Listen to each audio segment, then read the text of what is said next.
Episode की शुरुआत में हम शियान नाम की एक लड़की को देखते हैं जो कि अपने क्लास के मॉनिटर को अपना प्यार का इजहार करने के लिए जा रही थी।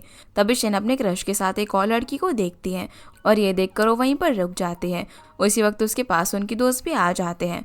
वो शिहान को बताते हैं कि लिमो क्लास मॉनिटर के साथ बाहर पढ़ने के लिए जा रही है और दोनों एक दूसरे को पसंद भी करते हैं। उसकी दोस्त उससे ये भी कहती है कि मुझे तो ये लग रहा था कि जैसे क्लास मॉनिटर तुम्हें पसंद करता है। इस पर शिहान कहती है कि नहीं, ऐसा तो कुछ भी नहीं है। शिहान की दोस्त को तो उसका क्रश मिल गया था, लेकिन जाते वक्त वो लड़की उसे एक रोज देते हुए कहती है कि तुम्हें भी प्यार करने वाला जल्दी मिल जाएगा। उनके जाने के बाद शिहान अपने दुख को कम करने के लिए एक वाइन की बोतल को उठा लेती है। इसके बाद हम एक लड़के को देखते हैं जो कि पास ही एक बीच पर खड़ा हुआ था। शिहान भी वहां पर आती है। अब ज़्यादा पी लेने की वजह से उसे लग रहा था कि वही उसका क्रश है, इसलिए वो बिना कुछ सोचे समझे उसे अपने प्यार का इजहार कर देती है। पर वो लड़का बोलता है कि तुम ना गलत इंसान के पास आ गई हो और वहाँ से जाने लगता है। लेकिन तभी शिहान उसका हाथ पकड़ लेती है। अब नशे की हालत में वो नीचे गिरने ही वाली थी कि तभी वो लड़का उसे पकड़ लेता है और इसी मौके का फ़ायदा उठाकर शिहान ने उसे किस कर लिया। इसके बाद हमें सीधा 1 साल आगे का सीन दिखाया जाता है जहाँ पर शिहान, जो कि अभी फूड ब्लॉगर बन गई थी, आज भी वो अपनी ऑडियंस के लिए डेजर्ट टेस्ट कर रही थी। दरअसल जो शिहान डेजर्ट खा रही थी वो उसकी सिटी की सबसे पॉपुलर डेजर्ट शॉप से लाया गया था जिसका नाम है सोल डेजर्ट शॉप। इसके बाद हम सोल डेजर्ट शॉप के ओनर चेंगमू को देखते हैं। उसी दिन शिहान भी चेंगमू की डेजर्ट शॉप पर आ गए। वहाँ उसे एक बहुत ही सुंदर डेजर्ट दिखाई देता है जिसका नाम है गर्ल अंडर द मून। तभी शिहान वहाँ पर खड़े एक लड़के से चेंगमू के बारे में पूछती है। अब जैसे ही चेंगमू ने अपना नाम सुना वो शिहान को देखता है और बस उसे देखता रह गया क्योंकि ये वही लड़की थी जो कि उसे 1 साल पहले बीच के पास मिली थी। इसके बाद वो उस डेजर्ट को खाने लगती है और उसे वो बहुत ज़्यादा पसंद आता है, इसीलिए उसने वहीं पर डेजर्ट पर भी एक आर्टिकल लिखना शुरू कर दिया। तभी वहाँ पर चेंगमू भी उसके आगे आकर बैठ जाता है। उसके आते ही वो उसे girl under the moon dessert के सीक्रेट इंग्रेडिएंट्स पूछने लग जाती है, जो सुनकर उसे समझ में आ गया था कि उसे तो उसके बारे में कुछ याद ही नहीं है, इसीलिए वो उसे कुछ भी नहीं बताता और वहाँ से खड़ा होकर चला जाता है। लेकिन शिहान रात तक उसी शॉप में बैठी रहती है। वो फिर से चेंगमू से बोलती है कि क्या हम बात कर सकते हैं। तभी चेंगमू वहाँ पर बैठ गया। वो उससे पूछता है कि क्या तुम यहाँ पर सिर्फ मेरे उस डेजर्ट के बारे में इंटरव्यू करने के लिए आई हो। ये सुनकर वो हाँ में जवाब देती है। अब चेंगमू से कुछ भी बताने से इनकार कर देता है। जाते वक्त फिर शिहान उसकी पर्सनालिटी के लिए उसे 0 मार्क देती है। उस रात घर आने के बाद हम देखते हैं कि चेंगमू के पास अब भी वो रोज था जो कि शिहान ने उसे दिया था। उस दिन चेंगमू उसे नशे की हालत में एक होटल में छोड़ गया था जहाँ वो अपना एक लॉकेट भी रख देता है। इधर प्रेजेंट में शिहान अपनी बहन से बात कर रही थी। उसकी बहन के एक बहुत ही क्यूट सा बेबी हुआ था जहाँ वो उसे बोलती है कि तुम्हें कुछ भी करके चेंगमू का इंटरव्यू लेना ही होगा। अगले दिन अब शिहान चेंगमू का हर एक जगह पर पीछा करती है। जैसे ही वो उसके पीछे पीछे उसके घर में जाने लगी तभी बीच रास्ते में बाहर खड़े हुए गार्ड ने उसे रोक लिया। चेंगमू भी उसे देख लेता है और वो गार्ड से उसे अंदर भेजने के लिए कहता है। उसके अंदर आते ही चेंगमू उससे पूछता है कि आखिर तुम मेरा पीछा क्यों कर रही हो। तभी उसके हाथ वाले उस पेपर को भी छीन लेता है। वो देखता है कि उसने उसकी पर्सनालिटी के लिए उसे 0 मार्क्स दिए हैं। ये देखकर वो बोलता है कि तुम्हारी मेरे बारे में असेसमेंट गलत है, क्योंकि करंट मार्केट की बात करें तो मुझे 5 स्टार मिले हैं। शिहान उससे अपने पेपर लेने की बहुत कोशिश करती है, लेकिन वो उसे पेपर नहीं देता और अपने साथ ले जाता है। रात में फिर वो चेंगमू के बारे में इंटरनेट पर सर्च करती है, जहाँ पर उसे पता चलता है कि ड्रीम मीडिया कंपनी की CEO चेंगमू की बहन है। अगले दिन अब शिहान चेंगयू के पास उसके भाई चेंगमू के इंटरव्यू की परमिशन लेने के लिए चली जाती है। वो बोलती है कि मेरे ब्लॉग्स को काफ़ी लोग पसंद करते हैं, अगर मैं चेंगमू का इंटरव्यू लूँगी तो वो आपके भाई के शॉप के लिए और भी ज़्यादा अच्छा होगा। जो सुनकर वो भी एग्री कर जाती है, लेकिन जाने से पहले वो शिहान को कहती है कि तुम मेरे भाई से दूर रहना। दूसरी तरफ हम ली जिंगवांग को देखते हैं जो कि ड्रीम मीडिया के लिए काम करता था। तभी उसके पास चेंगमू आता है। वो उसके लिए डेजर्ट लेकर आया था। उसी वक्त ली उसे बोलता है कि क्यों ना तुम एक अच्छी सी लड़की ढूंढ लो ताकि तुम्हारी बहन को तुम्हारे टेंशन ना हो और उसके बाद मैं भी तुम्हारी बहन को मेरे प्यार के बारे में बता सकूं। इस पर चेंगमू बोलता है कि अभी मैं रिलेशनशिप में आने के लिए रेडी नहीं हूँ। फिर जाते वक्त वो उसे ये भी कहता है कि इस डेजर्ट को टेस्ट करके मुझे फीडबैक दे देना। अब उसी दिन सोल डेजर्ट शॉप में फिर से शिहाना आ जाती है।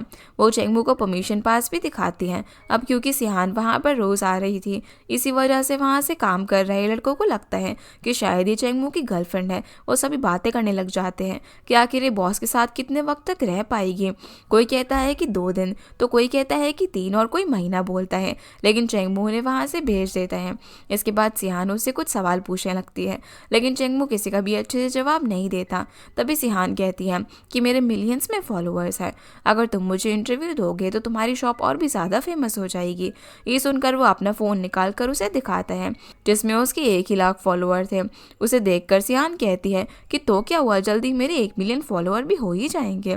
सिहान की ज़्यादा जिद करने पर अब वो उसे एक कहानी सुनाता है। वो बताता है कि एक दिन मेरे पास एक लड़की रोज़ लेकर आई थी। वो बहुत ज़्यादा नशे में थी और उसने अपना क्रश समझकर मुझे अपने प्यार का इजहार कर दिया। उस वक्त मैं बहुत अपनी ज़िंदगी से हार मान चुका था, लेकिन उसने मुझे फिर से ज़िंदगी जीने की उम्मीद दी। अब रात में सिहान को उसकी स्टोरी बिल्कुल अपने जैसी लग रही थी। वो उस स्टोरी का आर्टिकल लिखकर पोस्ट कर देती है। उस आर्टिकल की पोस्ट होते ही उसके फॉलोअर्स रातों रात बढ़ गए। अगले दिन चेंगयू एक मीटिंग रखती है, जिसके अंदर सिहान, चेंगमू और उसका दोस्त ली भी आया हुआ था। चेंगयू सभी को बताती है कि सिहान का पोस्ट किया हुआ आर्टिकल ऑडियंस को काफ़ी पसंद आ रहा है। वो चेंगमू से बोलती है कि क्या तुम्हारे पास इसके आगे की स्टोरी है, जिस पर चेंगमू उसे ना में जवाब देता है। तभी सिहान बोलती है कि मेरे पास एक आइडिया है, अगर मैं उस स्पॉट पर चली जाऊँ जहाँ पर ये सब कुछ हुआ था तो मैं इसके बारे में काफ़ी कुछ लिख सकती हूँ। दरअसल वो जगह थोड़ी दूर थी, इसीलिए सिहान वहाँ पर जाकर एक होटल में स्टे करने की सोचती है, लेकिन उस होटल में एक भी रूम खाली नहीं था। तभी पीछे से आकर चेंगमू उसे अपना रूम दे देता है। सिहान अब अपने रूम में जा ही रही थी कि तभी उसके बैग का टायर टूट जाता है। ये देखकर चेंगमू उसका बैग उठाकर उसके रूम तक ले जाता है।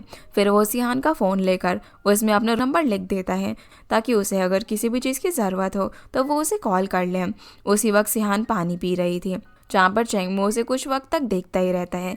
जाते वक्त फिर वो उसे बोलता है कि हम 2 घंटे के बाद बीच पर मिलेंगे। सिहान भी रात के वक्त अब वहाँ पर चली जाती है। जाते ही चेंगमू से एक रोज़ देकर बोलता है कि जब भी मैं इसे सूंघता हूँ मेरी पुरानी यादें ताज़ा हो जाती हैं। वो सिहान को भी उस रोज़ को सूंघने के लिए बोलता है। अब जैसे ही वो उस रोज़ को सूंघती है तो उसकी खुशबू से उसे भी वो पल याद आ जाता है, और साथ ही उसे ये भी याद आ गया था कि वो लड़का कोई और नहीं बल्कि चेंगमू था। फिर हम देखते हैं कि सिहान तो होटल में आ गई थी। तभी उसके साथ आ रहा चेंगमू उससे पूछता है कि क्या उसे कुछ याद आया, जिस पर वो बोलती है कि मुझे कुछ भी याद नहीं आया, और इसके बाद वो अपने रूम में चली जाती हैं। सिहान को अब भी काफ़ी ज़्यादा हैरानी हो रही थी, क्योंकि चेंगमू तो उसके साथ ठीक से बात भी नहीं करता, तो आखिर वो उसके लिए girl under the moon cake कैसे बना सकता है। दूसरी तरफ चेंगमू भी अपनी कार लेकर वहाँ से निकल जाता है, लेकिन बीच रास्ते में उसकी कार खराब हो गई और साथ ही तेज़ बारिश भी हो रही थी। सियान को भी चेंगमू की काफ़ी फिक्र हो रही थी, इसीलिए वो उसका पता करने के लिए उसे फ़ोन करती है। फ़ोन पर वो उसे बताता है कि मैं गाँव के बाहर रूम ढूंढने की कोशिश कर रहा था और अब मेरी कार खराब हो गई। तभी चेंगमू का फ़ोन भी स्विच ऑफ हो जाता है। सियान के मन में काफ़ी बुरे बुरे थॉट्स आ रहे थे, इसलिए वो फैसला करती है कि वो चेंगमू के पास मदद के लिए जाएगी।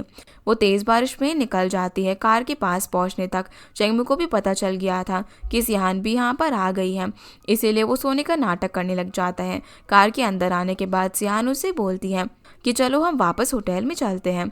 चेंगमू उससे पूछते हैं कि आखिर तुम्हारे पास कितने छाते हैं, लेकिन वो तो सिर्फ एक ही छाता लेकर आई थी, इसीलिए वो दोनों सुबह तक कार में ही रुकने का फैसला करते हैं। तभी सियान चेंगमू से माफ़ी मांगती है। वो कहती है कि मैंने ध्यान नहीं दिया और नशे की हालत में तुम्हें सब कुछ कह दिया। मैं वादा करती हूँ कि आज के बाद कभी भी ड्रिंक नहीं करूँगी। और फिर उससे पूछती है कि क्या तुमने वो नेकलेस मुझे दिया था। चेंगमू कहता है कि हाँ, और वो सियान को भी सो जाने के लिए कहता है।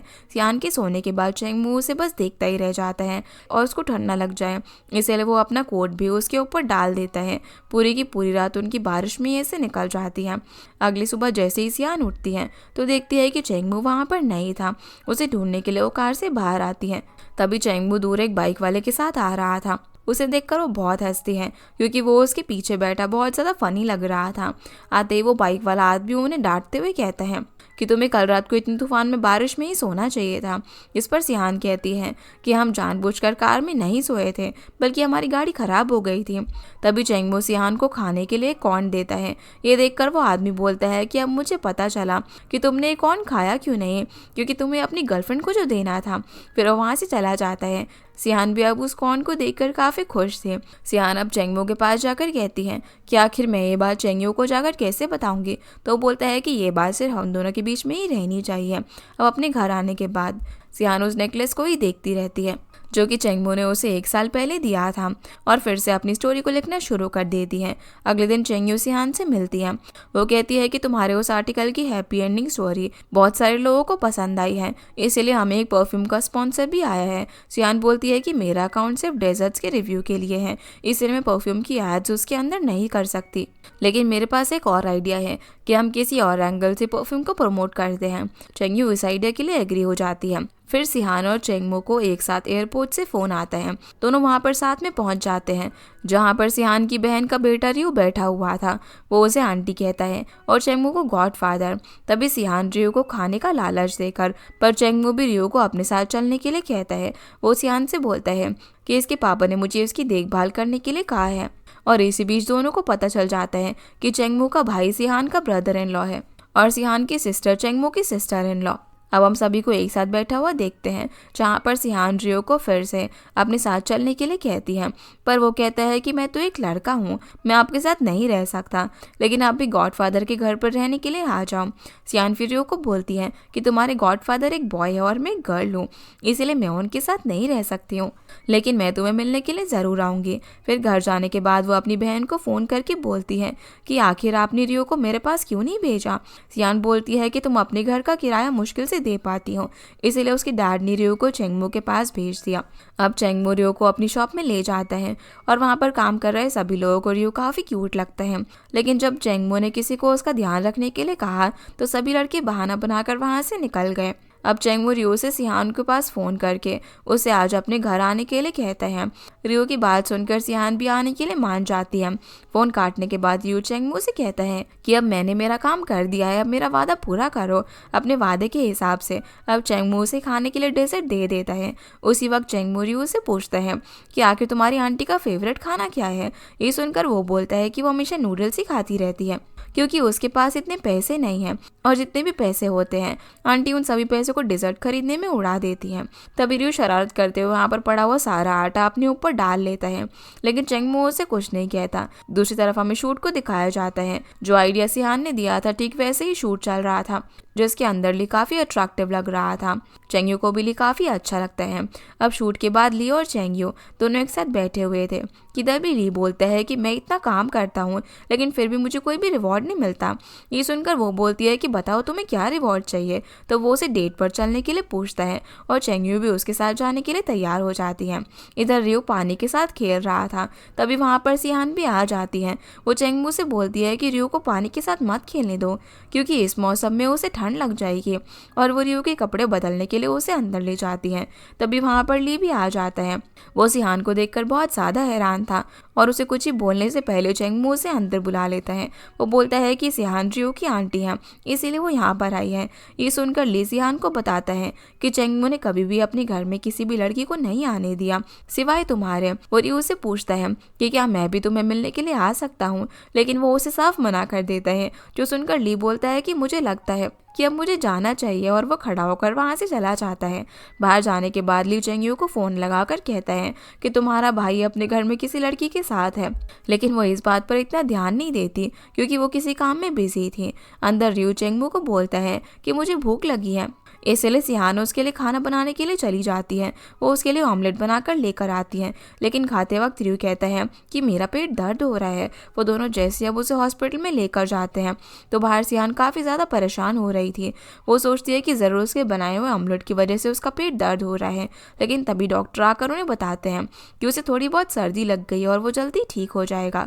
उसके जाने के बाद सिहान नर्स से पूछती है कि क्या खाने की वजह से रियो का पेट दर्द हो रहा है, लेकिन नर्स बोलती है कि ऐसा नहीं है। आजकल के माँ बाप अपने बच्चों को बोझ की तरह समझते हैं और बस अपने काम में बिजी रहते हैं, जिस वजह से वो अपने बच्चे का ध्यान नहीं रख पाते और उन्हें सर्दी लग जाती है। चेंगमू ने अब जैसे ही नर्स की बातें सुनी उसे भी कुछ पुरानी बातें याद आती हैं, जिसे याद करके वो काफ़ी ज़्यादा परेशान हो गया। तभी सिहान आकर उसे अंदर आने के लिए कहकर वहाँ से चली जाती है। थोड़ी देर बाद चेंगमू भी अब रियो के पास आता है और सोचने के बाद वो सिहान को बोलता है कि अब हम दोनों को एक साथ रहना चाहिए। जो सुनकर वो काफ़ी ज़्यादा हैरान हो जाती है, लेकिन ऐसा वो सिर्फ रियो का ध्यान रखने के लिए बोल रहा था। इसलिए सिहान बोलती है कि जब भी तुम काम पर जाओ तो रियो को मेरे पास छोड़कर चले जाना। ये सुनकर वो बोलता है कि अगर मैंने रोज ऐसा किया तो रियो को लगेगा कि वो हम पर बर्डन है। तभी रियो नींद में बोलता है कि मॉम, मैं आपको बहुत मिस करता हूँ। ये सुनकर सिहान चेंगमू के घर पर रहने के लिए मान जाती है। इसके बाद चेंगमू और रियो सिहान के आने का इंतजार कर रहे थे और दोनों बहुत ही ज्यादा एक्साइटेड होते हैं। तभी सिहान भी वहाँ पर एक बैग लेकर आ जाती है। चेंगमू ने जल्दी से जाकर सिहान के आने से पहले दरवाजा खोल दिया था और मुंह छुपाकर काफी ज्यादा खुश हो रहा था। सिहान के अंदर आने के बाद चेंगमू उसे अपने घर के बारे में समझाता है कि कौन सा रूम किसका है। तभी रियो सिहान और चेंगमू को एक दूसरे के काफी करीब ले आता है। चेंगमू अब इन दोनों को घर पर छोड़कर काम पर चला जाता है। अंदर सिहान और रियो को उसका घर बहुत ही ज्यादा बोरिंग लगता है, इसीलिए उन दोनों ने मिलकर वहाँ पर काफी सारे खिलौने रख दिए थे। इधर काम पर चेंगमू के पास एक लड़का आता है। वो उसे बताता है कि यहाँ पर पास एक डेजर्ट शॉप खुली है। जो सुनकर वो कहता है कि ये तो अच्छी बात है और हमें उन्हें ज़्यादा नज़रअंदाज भी नहीं करना है, साथ ही ज़्यादा अहमियत भी नहीं देनी है, बस अपने काम अच्छे से करना है। दूसरी तरफ हम ली को देखते हैं। वो अपने साथ चेंगयू को देने के लिए कुछ फ्लावर्स लाया था। जैसे ही चेंगयू ने इन फ्लावर्स पर लगी एक पेपर को देखा तो वहाँ पर किसी और का नाम था। उसे देखकर वो बोलती है कि अगली बार जब तुम मुझे फ्लावर्स दो तो पर्ची हटा देना। उसके सामने बैठकर ली फिर उसे आज रात कैंडल लाइट डिनर के बारे में पूछता है। चेंगयू भी उसकी बातों को मान लेती है। अब डिनर के टाइम चेंगयू ली से पूछती है कि तुम चेंगमू और सिहान के बारे में क्या बता रहे थे।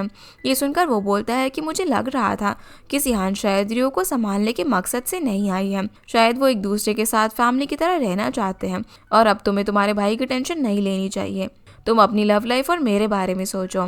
फिर वो चेंगयू के काफ़ी करीब आ जाता है। वहीं शॉप में चेंगमू ने एक नया डेजर्ट बनाया था। वो जल्दी काम करके उस डेजर्ट को घर पर लेकर चला गया। ये देखकर वहाँ पर काम कर रहे सभी लोगों को बहुत ज़्यादा अजीब लगता है, क्योंकि आज पहली बार उनका बॉस उनसे पहले घर जा रहा था। उनमें से एक लड़का कहता है कि शायद बॉस का सिहान के साथ कुछ तो ज़रूर चल रहा है, लेकिन एक दूसरा लड़का कहता है कि ऐसा नहीं है, शायद उन्हें रियो की टेंशन होगी क्योंकि आज वो उसे काम पर नहीं लेकर आए, इसीलिए वो जल्दी घर चले गए होंगे। घर आने के बाद चेंगमू अपने घर को देखता है क्योंकि सिहान और रियो ने उसके घर को पूरी तरीके से बदल रखा था। उसका ऐसा रिएक्शन देखकर सिहान पूछती है कि क्या तुम्हें पसंद नहीं आया। चेंगमू बोलता है कि ऐसा नहीं है, मुझे बस इस सब की आदत नहीं है। फिर वो सिहान को अपना डेजर्ट टेस्ट करने के लिए कहता है। जब सिहान ने उसको टेस्ट किया तो वो उसे बहुत ज़्यादा पसंद आया। वो बोलती है कि मुझे ये खाने के बाद ऐसा लग रहा है कि जैसे दो लोग बहुत दिनों बाद एक साथ मिल रहे हों। ये सुनकर वो उसे बताता है कि मैंने अभी तक इसका नाम डिसाइड नहीं किया है। सिहान बोलती है कि तुम इसका नाम मीटिंग रख लो, जो कि चेंगमू को भी काफ़ी पसंद आता है, इसलिए वो अब उस डेजर्ट का नाम मीटिंग रख देता है। इधर ली और चेंगयू दोनों ने काफ़ी ज़्यादा ड्रिंक कर ली थी। चेंगयू यहाँ पर ली से कहती है कि जो तुम मेरे बारे में सोचते हो मैं वैसी नहीं हूँ, मैं तुम्हारे टाइप की नहीं हूँ। ली बोलता है कि जितना मैंने आज रात तुम्हें देखा है उस हिसाब से मुझे कोई भी फर्क नहीं पड़ता कि तुम कैसी हो। ली अब उसके साथ नाचने के लिए अपना हाथ आगे करता है। पहले तो चेंगयू उसे मना कर देती है, लेकिन उसके ज़्यादा जिद करने पर उसे अपना हाथ दे देती है और दोनों एक दूसरे के साथ डांस करते हैं काफ़ी क्लोज आकर। घर पर सिहान उस गुलाब को देखकर सोच रही थी कि क्या चेंगमू सच में मुझे पसंद करता है, लेकिन वो इस बात पर इतने ज़्यादा ध्यान नहीं देती और फिर से अपने आर्टिकल लिखने लग जाती है। दूसरी तरफ चेंगमू रियो को नहला रहा था कि तभी रियो उस पर पानी डालने लग जाता है। ये देखकर चेंगमू भी उस पर पानी डाल देता है। तभी रियो सिहान को आवाज़ लगाकर कहता है कि गॉडफादर मुझे परेशान कर रहे हैं। सिहान भी जल्दी से उसकी आवाज़ सुनकर बाथरूम में आ जाती है। वो चेंगमू को बहुत डांटने लग जाती है और बोलती है कि वो बच्चा है पर तुम तो बड़े हो ना। इसके बाद वो रियो को उठा लेती है और चेंगमू को बाथरूम साफ करने के लिए बोलती है। वो कहती है कि मैं तुम्हें देख रही हूँ। तो चेंगमू अपनी टी शर्ट उतारते हुए बोलता है कि लो आप देखो। जिसको क्लियर करते हुए सिहान बोलती है कि मैं ऐसा कहना चाहती थी कि मैं तुम्हें बाथरूम साफ करते हुए देख रही हूँ। फिर अपनी रूम में वापस आने के बाद वो फिर से चेंगमू के बारे में सोचने लग जाती है। रात में अब चेंगमू देखता है कि सिहान अपनी जगह पर ही सो गई थी। वो उस पर एक ब्लैंकेट डालकर अपना गुलाब लेकर वहाँ से चला जाता है। अगली सुबह सिहान चेंगमू के पास एक कॉन्ट्रैक्ट लेकर आती है जिसमें लिखा हुआ था कि कोई भी मेरे कमरे में बिना परमिशन की नहीं आएगा। ये देखकर चेंगमू बोलता है कि मैं भी इस एग्रीमेंट पर कुछ लिखना चाहता हूँ और वो लिख देता है कि जब भी तुम रियो को बाहर लेकर जाओगी उस वक्त तुम्हें मुझे ज़रूर बताना होगा। ये सुनकर सिहान भी एग्री हो जाती है। तीनों वहाँ पर अपना अंगूठा लगा देते हैं और उस एग्रीमेंट के साथ अपनी एक फ़ोटो भी क्लिक करते हैं। इसके बाद हम ली को देखते हैं जो कि काफी खुश लग रहा था। तभी वहाँ पर चेंगयू भी आ जाती है। वो ली को कहती है कि मैं जा रही हूँ क्योंकि आज मेरी मीटिंग है। ये सुनकर वो थोड़ा सा दुखी हो जाता है, लेकिन वो बोलता है कि जाने से पहले मुझे एक बार किस कर दो। चेंगयू बोलती है कि तुम ये मत सोचो कि रात को जो हुआ उसकी वजह से कुछ बदल जाएगा। इतना कहने के बाद वो वहाँ से चली जाती है, पर ली अभी भी हार मानने वालों में से नहीं था। वो बोलता है कि अगर मैंने इसके साथ रहने का फैसला किया है तो मैं इसके साथ ही रहूंगा। दूसरी तरफ चेंगमू भी शॉप पर बैठकर घर पर लगे हुए कैमरे से सियान और रियो को देख रहा था। दोनों बहुत ज्यादा मस्ती कर रहे थे।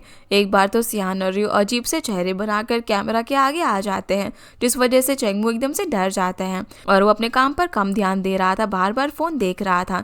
इसीलिए उसकी शॉप पर काम कर रहा है एक लड़का पूछ लेता है कि बॉस आप किसके साथ बात कर रहे हो। चेंगमू जल्दी से अपना फोन छुपा लेता है, बोलता है कि जाकर देखो दूसरी डेजर्ट शॉप की ओपनिंग कब होने वाली है। दूसरी तरफ सियान और रियो एक साथ बैठे हुए थे कि तभी वहां पर चेंगयू भी आ जाती है। उसे देखकर सियान काफी ज्यादा घबरा गए। वो चेंगयू से बोलती है कि ऐसा बिल्कुल भी नहीं है जैसा आप सोच रहे हो, मैं तो बस यहाँ पर रियो की देखभाल करने के लिए आई हूँ। तभी चेंगयू बोलती है कि मेरा भाई तुम्हें रियो के बहाने यहाँ पर लेकर आया है, लेकिन सियान उस पर इतना विश्वास नहीं करती क्योंकि चेंगयू तो उसके साथ अच्छे से बात भी नहीं करता था। चेंगयू अब रियो को अपने पास लेकर बोलती है कि क्या हम तुम्हारे गॉडफादर को तुम्हारा अंकल बना दें। ये सुनकर वो सियान से कहता है कि आप मेरे गॉडफादर से शादी कर लो, लेकिन सियान उसे प्यार से डांट देती है। थोड़ी देर बाद सियान की फोन पर चेंगमू का कॉल आ जाता है। दरअसल वो अपनी नोटबुक घर पर भूल गया था, इसलिए वो सियान से अपनी डेजर्ट नोटबुक लाने के लिए कहता है, पर सियान कहती है कि मैं बिजी हूँ। पर साथ में ही बैठी चेंगयू सियान को बोलती है कि मैं रियो का ध्यान रख लूंगी, तुम चेंगमू को नोटबुक दे आओ। इसीलिए सियान उस नोटबुक को चेंगमू तक पहुंचाने के लिए निकल जाती है। रास्ते में जाते वक्त उसके हाथ से वो नोटबुक गिर जाती है। तभी वो उसके कुछ नए डेजर्ट आइडियाज को देख लेती है और वो उसे काफी पसंद भी आते हैं। इसके बाद सियान शॉप तक पहुंचकर उस नोटबुक को चेंगमू की शॉप पर काम कर रहे एक लड़के को दे देती है। वो खुद अंदर नहीं आती और बाहर से ही वापस चली जाती है। इधर ली चेंगयू को उसके ऑफिस में मिलने के लिए आ गया। वो उसे जोर जोर से पूछने लग जाता है कि क्या तुम मेरे साथ डिनर पर चलोगे। ये सब बातें उनकी कंपनी के बाकी एम्प्लॉयज भी सुन रहे थे। उन्हें भी लग रहा था कि शायद ये दोनों डेट कर रहे हैं, पर चेंगयू उसे वहां से भेज देती है और उसे डिनर पर जाने के लिए मना करती है, पर ली फिर भी उसे फोर्स करके वहां से अपने साथ ले जाता है। रात में अब सियान के पास उसकी बहन का मैसेज आता है। वो उसे बोलती है कि तुम सिंगल हो और चेंगमू के घर में भी रह रही हो, क्यों ना तुम मुझसे शादी कर लो। सियान कहती है कि मैं इसके बारे में सोचूंगी। इधर चेंगमू का भाई उसके घर के सिक्योरिटी कैमरा का पासवर्ड मांग रहा था, लेकिन वो उसका पासवर्ड देने से इनकार कर देता है क्योंकि उसके घर में सियान भी रह रही थी। अगले दिन अब सोल डेजर्ट शॉप में एक नया डेजर्ट आ रहा था। तभी उन्हें पता चलता है कि किसी ने उसके डेजर्ट की इन्फॉर्मेशन लीक कर दी थी। बिल्कुल उनके जैसा ही डेजर्ट दूसरी शॉप ने ऑलरेडी बना रखा है, इसलिए उनके डेजर्ट को कोई भी खाना पसंद नहीं कर रहा था। तभी वहां पर सियान और रियो आ जाते हैं। चेंगमू के साथ वाला लड़का जिसका नाम बिन है, वो सियान को बोलता है कि तुम यहाँ पर क्यों आई हो, कल तुम ही उस नोटबुक को देने के लिए यहाँ पर आई थी ना, तुमने ही वो डेजर्ट लीक की है। पर चेंगमू उसे चुप रहने के लिए कहता है। वो उसे समझाता है कि तुम बिना किसी सबूत के ऐसे उस पर शक नहीं कर सकते, लेकिन अब क्योंकि सियान पर उनकी डेजर्ट लीक करने का इल्जाम लगा था, इसलिए वो वहां से नाराज होकर चली जाती है।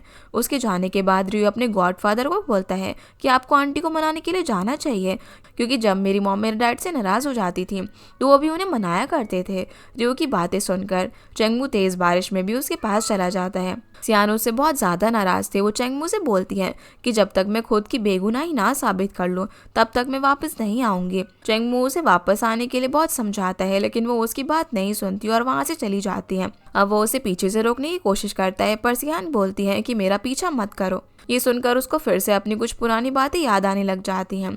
अगले दिन अब चेंगमू रियो से बोलता है कि मैं आज तुम्हारे पास अंकल ली को छोड़कर जा रहा हूँ, इसीलिए एक अच्छे बच्चे की तरह रहना। तो रियो अपने गॉडफादर से पूछता है कि आखिर आंटी कब आएंगी, जिस पर चेंगमू से बोलता है कि वो मुझे भी नहीं पता कि वो अपनी बिजनेस ट्रिप से कब वापस आएगी। इधर शॉप में सभी लोग बहुत ज्यादा उदास थे क्योंकि उनकी डेजर्ट की कॉपी करने से दूसरी डेजर्ट शॉप काफी ज्यादा पॉपुलर हो गई थी। तभी बिन चेंगमू से बोलता है कि किसी ने उस शॉप को उस डेजर्ट की रेसिपी ईमेल के जरिए भेजी थी। ये सियान तो बहुत ही ज्यादा चालाक निकली, जिसकी बातें सुनकर चेंगमू कहता है कि मैं जानता हूँ कि सियान बेकसूर है।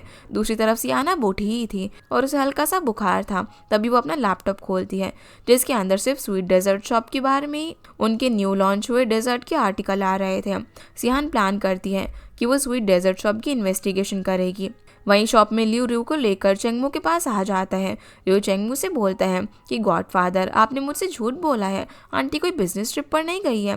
दरअसल ये सब उसको ली ने घर पर ही बता दिया था। चेंगमू उसका मन रखने के लिए अब बोलता है कि तुम्हारी आंटी किसी के काम की वजह से बाहर गई है, बाद में मैं उन्हें अपने घर पर ज़रूर लेकर आ जाऊंगा।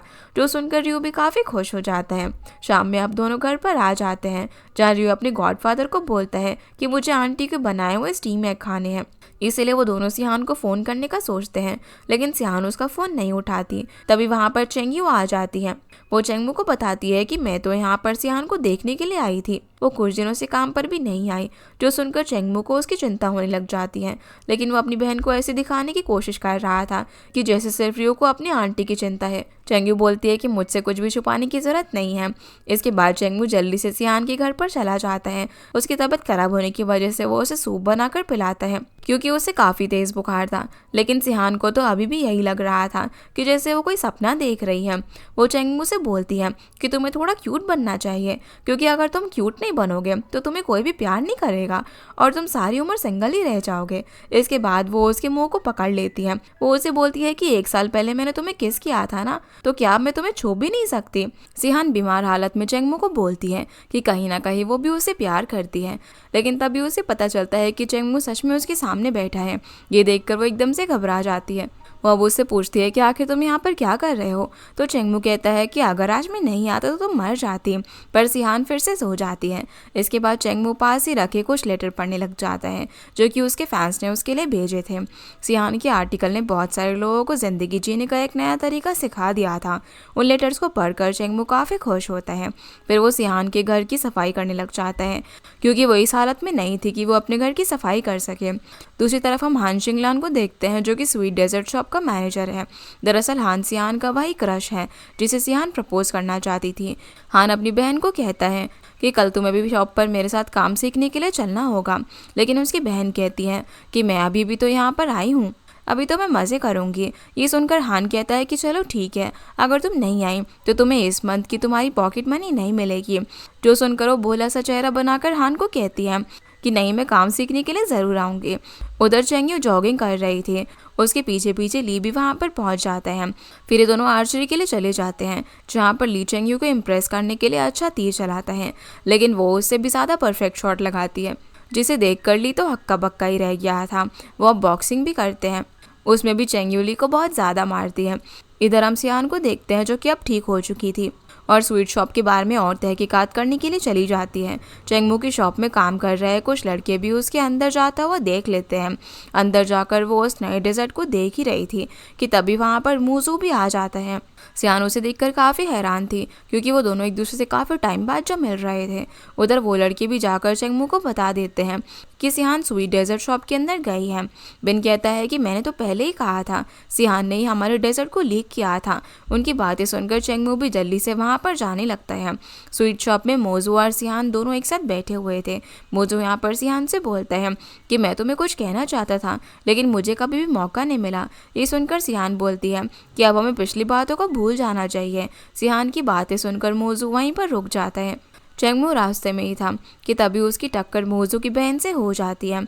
मोजू की बहन जैसे ही चेंगमू को देखती है, वो उसे काफ़ी हैंडसम लगता है। अब क्योंकि ज़्यादा ज़ोर से टक्कर होने की वजह से मोजू की बहन के हाथ वाली कॉफ़ी उसके कपड़ों पर गिर जाती है। चेंगमू उससे बोलता है कि पास ही में सोल शॉप है, तो वहाँ पर चली जाओ, बिन नाम का एक लड़का तुम्हें अपने नुकसान के पैसे दे देगा। मोजू की बहन अब चेंगमू से बोलती है कि क्या पता तुम मुझे झूठ बोल रहे हो, इसलिए मुझे तुम्हारा नंबर दे दो। इसलिए वो भी उसे अपना नंबर दे देता है। फिर वो जल्दी से स्वीट शॉप तक पहुंच गया। सियान भी उसे देख लेती है, जहाँ वो मन ही मन सोच रही थी कि अब चेंगमू को और भी ज़्यादा शक हो जाएगा। चेंगमू अब यहाँ पर सियान और मोजू को एक साथ बैठा हुआ देखकर जेलस फील कर रहा था, इसीलिए वो जल्दी से सियान की साइड वाली चेयर पर जाकर बैठ जाता है। उसके पीछे पीछे मोजू की बहन भी वहाँ पर आ जाती है। चेंगमू अब यहाँ पर मोजू को ऐसे फील कराता है जैसे कि वो दोनों रिलेशनशिप में हैं। फिर जाते वक्त वो उनके सामने सियान को बोलता है कि चलो चलते हैं और तुम्हें हमारे बेटे रियू के लिए खाना भी तो बनाना है। मोजू की बहन ये सुनकर बहुत ज़्यादा हैरान हो जाती है, क्योंकि उसने बिल्कुल भी एक्सपेक्ट नहीं किया था कि चेंगमो शादीशुदा है। उनके जाने के बाद मोजो अपनी बहन को बोलता है कि मुझे नहीं लगता कि वो दोनों शादीशुदा हैं। बाहर आने के बाद अब सिहान चेंगमो से बोलती है कि तुम बार बार ये क्यों बोलते हो कि उन्होंने तुम्हारे डेजर्ट की रेसिपी कॉपी की है, ये कोइंसिडेंस भी तो हो सकता है ना। ये सुनकर चेंगमो कहता है कि ऐसा नहीं है, मैंने पता लगाया है, किसी ने ईमेल के जरिए उन्हें वो रेसिपी बताई थी। अब सिहान वहाँ से जाने लगती है क्योंकि वो अभी भी उससे गुस्सा थी, लेकिन चेंगमो उसे पकड़कर पीछे खींच लेता है। उस वक्त सिहान रियो के बारे में पूछती है तो वो उसे कहता है कि वो तुम्हें बहुत मिस करता है। अब रियो से मिलने के लिए सिहान चेंगमो की शॉप में चली जाती है। वहाँ पर रियो भी था। वो अपनी आंटी को देखकर बहुत ही ज़्यादा खुश होता है।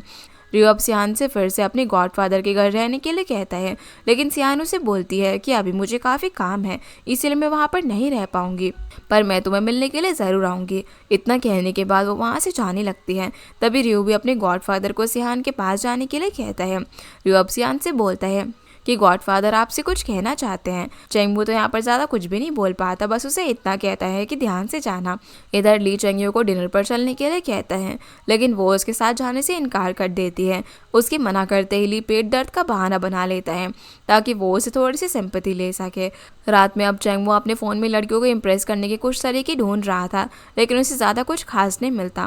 वहीं सियान भी रात में बैठी हुई थी। तभी उसके पास चेंगमो रियो की एक वीडियो भेजता है जिसके अंदर वो नींद में अपने मॉम डैड को काफ़ी मिस कर रहा था। चेंगमो उससे बोलता है कि तुम सोल शॉप में रियो से मिलने के लिए आ जाना। अगले दिन अब सिहान रियो से मिलने के लिए चली जाती है, जहाँ पर वो एक साथ डेजर्ट बनाने का प्लान बनाते हैं। डेजर्ट बनाते वक्त रियो और सिहान काफ़ी मस्ती कर रहे थे। अब थोड़ी देर बाद डेजर्ट पूरी तरीके से तैयार हो जाता है। तभी चेंगमो सिहान से कहता है कि तुम मेरे घर पर फिर से आ जाओ, मैं अकेले रियो को संभाल नहीं पाऊंगा। रियो भी अपनी आंटी को वापस घर पर आने के लिए कहता है, जहाँ सिहान उनकी इतना जिद करने पर मना नहीं कर पाती और चेंगमो के घर जाने के लिए मान जाती हैं। तभी चेंगमो सिहान के सिर पर हाथ रख देता है, जो कि उसने जानबूझकर रखा था। इसके बाद वो अपना हाथ रियो के सर पर रख लेता है और सिहान को ऐसा फील कराता है जैसे कि उसने उसके सर पर गलती से हाथ रख दिया था। सिहान भी कहीं ना कहीं चेंगमो को अब यहाँ पर पसंद करने लगी थी। फिर ये सभी मिलकर एक साथ सेल्फी लेते हैं। इसके बाद हमें दिखाया जाता है कि सिहान फिर से चेंगमो के घर पर रहने के लिए आ गई थी। एक दिन वो फ्रिज से पानी पी रही थी कि तभी चेंगमो भी फ्रिज में से कुछ निकालने के लिए आ जाता है। उसे अपने पीछे देखकर सिहान एकदम से घबरा जाती है। फिर रात में चेंगमो के पास उसके भाई की वीडियो कॉल आती है। वो उससे बोलता है कि अगर तुम मुझे कैमरे का पासवर्ड नहीं दे सकते तो कम से कम मुझे रियो की कुछ फ़ोटोज़ तो भेज दो। चेंगमो उसे फ़ोटोज़ भेज देता है जिसके अंदर उसके भाई ने सिहान की फ़ोटो भी देख ली थी। वो उसे बोलता है कि मुझे पता है कि तुम्हें रियो की आंटी पसंद है, लेकिन चेंगमो अपने भाई के साथ इस टॉपिक पर ज़्यादा बात नहीं कर और फ़ोन कट करके सोने चला जाता है। उसे सोता हुआ देखकर सिहान उसके कमरे की लाइट बंद कर देती है।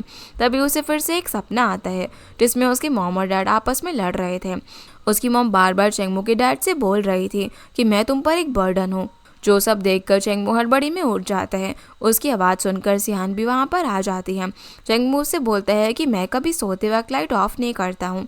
तो सिहान बोलती है कि तुम सो रहे थे, इसलिए मैंने सोचा कि लाइट ऑफ कर दो। जो सुनकर वो उसे वहाँ से भेज देता है। अगले दिन हम देखते हैं कि सिहान और रियो एक साथ बैठे हुए थे। तभी वहाँ पर चेंगमो आ जाता है। सिहान उसे बोलती है कि मैं और रियो बाहर घूमने के लिए जा रहे हैं। ये सुनकर वो कहता है कि हमारी एग्रीमेंट के मुताबिक तुम्हें मुझे बताना होगा कि तुम और रियो कहाँ पर जा रहे हो। तभी रियो बोल पड़ता है कि हम स्वीट शॉप में जा रहे हैं। सिहान भी चेंगमो को बताती है कि उसकी मूजो के साथ आज मीटिंग है। मैं एक फूड ब्लॉगर हूँ, इसलिए मुझे वहाँ पर जाना ही होगा। ये मेरे लिए एक नॉर्मल बात है। इतना बोलने के बाद वो रियो को वहाँ से लेकर चली जाती हैं। पर चेंगमो काफ़ी ज़्यादा जेलस फील कर रहा था क्योंकि सिहान उस लड़के से मिलने के लिए जा रही थी। वहीं मूजो की बहन सोल डेजर्ट शॉप में आई हुई थी। तभी वहाँ पर चेंगमो भी आ जाता है। शुरुआत में तो चेंगमो उसे पहचानता नहीं है, लेकिन तभी वो अपने कपड़ों की तरफ इशारा करती है, जिसे देखकर वो समझ जाता है कि ये वही लड़की है जिस पर उसकी वजह से उसके कपड़ों पर कॉफ़ी गिरी थी। चेंगमो उसे बोलता है कि बताओ तुम्हारे उस नुकसान के कितने पैसे हुए थे। तो मूजो की बहन कहती है कि मैं पैसों के लिए यहाँ पर नहीं आई हूँ, मुझे तो बस ये जानना है कि क्या तुम सिहान की बॉयफ्रेंड हो। जिसकी बात सुनकर वो उसकी किसी भी बात का जवाब नहीं देता और वहाँ से चला जाता है। दूसरी तरफ सिहान मूजो के साथ बैठी हुई थी। वो उसे बोलती है कि मैं तो उस डेजर्ट के बारे में पूछने के लिए आई हूँ जो कि स्वीट शॉप ने सोल डेजर्ट शॉप से कॉपी किया था। मूजो उसे बताता है कि मुझे लगता है कि ऐसा नहीं है, क्योंकि हमें ये रेसिपी कंपनी वालों ने दी थी, ना कि हमने चेंगमू की रेसिपी को कॉपी किया। इसके बाद मूजो सियान को वो डेजर्ट भी टेस्ट करवाता है। डेजर्ट को टेस्ट करने के बाद सियान उसे बताती है कि ये कोई कोइंसिडेंस नहीं है, ये डेजर्ट बिल्कुल चेंगमू के बनाए हुए डेजर्ट की तरह ही टेस्ट कर रही है, बस थोड़ा बहुत ही फ़र्क है। तभी मोजो सियान से पूछता है कि क्या तुम और चेंगमू दोनों डेट कर रहे हो। ये सुनकर वो बोलती है कि ऐसा नहीं है, मैं तो बस ड्यू की देखभाल के लिए वहाँ पर रह रही हूँ। इधर सोल शॉप में चेंगमू थोड़ा सा परेशान लग रहा था, क्योंकि सियान मोजो से मिलने के लिए जो गई हुई थी, उसके साथ काम करने वाले लड़कों को भी ये बात काफ़ी अजीब लगती है। तभी वो देखते हैं कि मोजो की बहन भी सुबह से वहीं पर बैठी हुई थी। एक लड़का बोलता है कि शायद ही फिर से हमारे डेजर्ट को कॉपी करने के लिए आई है। बेन अपने दोस्त से बोलता है कि तुम जाकर उस लड़की का ध्यान भटकाओ ताकि वो बॉस के पास ना जा पाए। वो जल्दी अब मोजो की बहन के पास चला जाता है, जहाँ पर वो उससे पूछते कि तुम्हारा बॉस फ्री टाइम में क्या करते हैं, मुझे तो बस उसके साथ एक फ़ोटो लेनी है। वो लड़का बताता है कि बॉस फ्री टाइम में बस ना डेजर्ट के आइडियाज़ को ही ढूंढते रहते हैं। अब वो मोजो की बहन को डिस्ट्रैक्ट करने के लिए उसके सामने आने लगता है, जिसके बाद हमें फिर से सियान और मोजो को दिखाया जाता है, जहाँ पर मोजो उससे पूछता है कि क्या तुम्हारे सिवाय किसी और ने उस नोटबुक को देखा था। तभी सियान को याद आता है कि उसने वो नोटबुक बिन को पकड़ाई थी। उसी वक्त पास ही खेलता हुआ रियो जोर से चिल्लाता है, क्योंकि वो नीचे गिर गया था।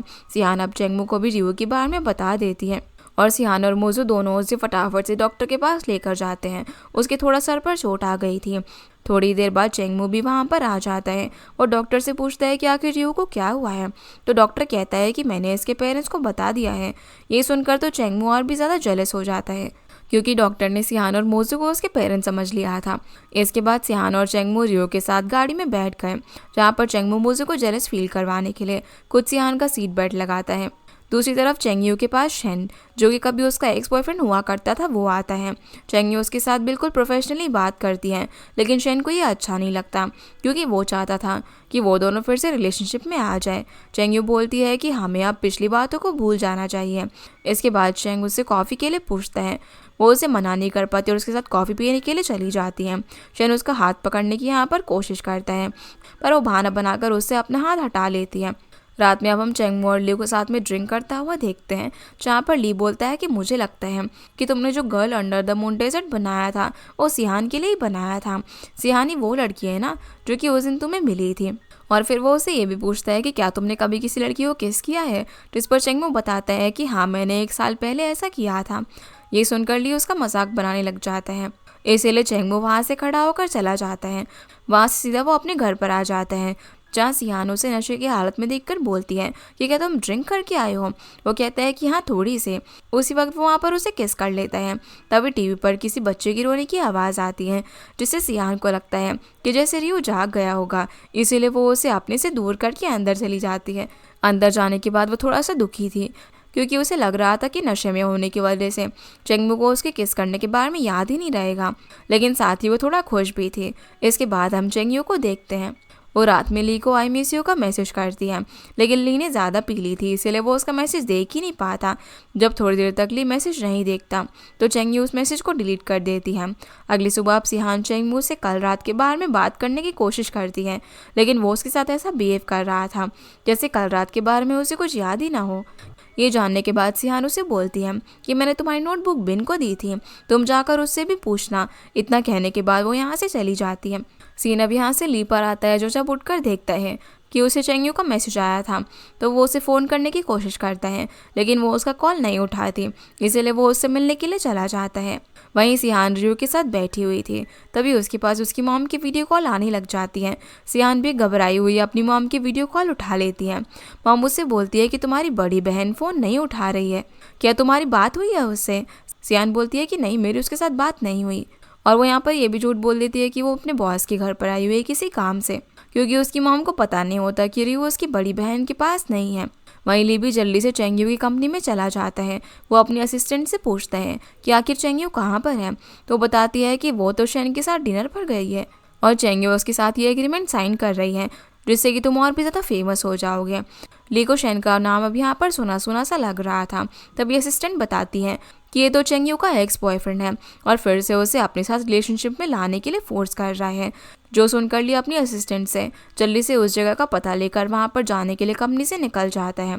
इधर सोल डेजर्ट शॉप में चेंगमू और बिन को देखते हैं, जहाँ बिन चेंगमू को बताता है कि स्वीट डेजर्ट शॉप एक नया डेजर्ट लॉन्च करने वाली है, वो काफ़ी ज़्यादा पॉपुलर हो गए हैं, अब हमारी शॉप पर भी कस्टमर नहीं आते।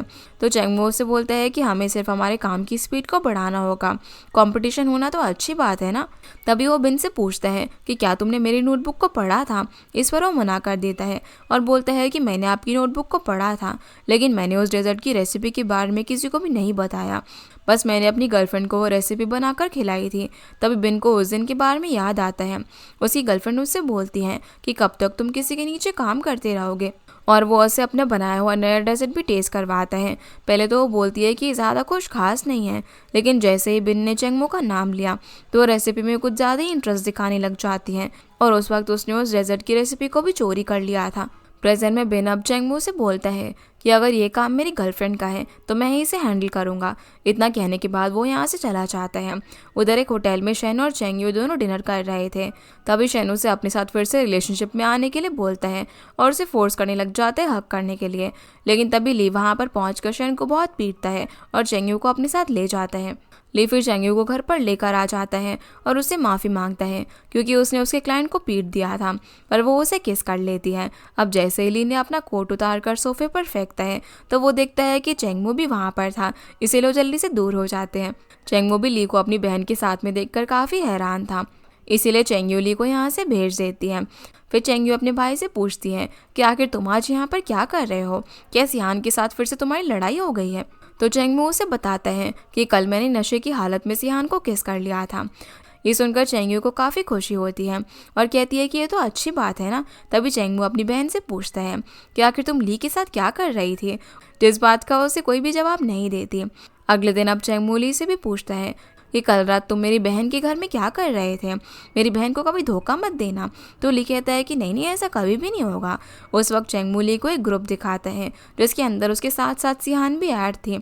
इसके बाद चेंगमू अपने घर पर चला जाता है। सियान उसे देखकर अपनी जगह से उठकर कहीं और जाकर बैठ जाती है, पर चेंगमू फिर से वहाँ पर आ जाता है, इसीलिए सियान जल्दी से अपने कमरे में चली जाती है। वो अपने स्वीट एक्सपर्ट को मैसेज करती है कि अगर कोई लड़का ड्रिंक करके किसी लड़की को किस कर ले तो इसका क्या मतलब है। इस मैसेज का नोटिफिकेशन चेंगमू के पास आ जाता है, यानी कि चेंगमू ही वो स्वीट एक्सपर्ट था। वो रिप्लाई देता है कि इसका मतलब ये है कि वो तुम्हें पसंद करता है। सियान अब वापस से रिप्लाई करते हुए बोलती है कि ऐसा हो ही नहीं सकता, वो तो उसकी तरफ देखकर हंसता भी नहीं है, तो भला ये कैसा प्यार हुआ।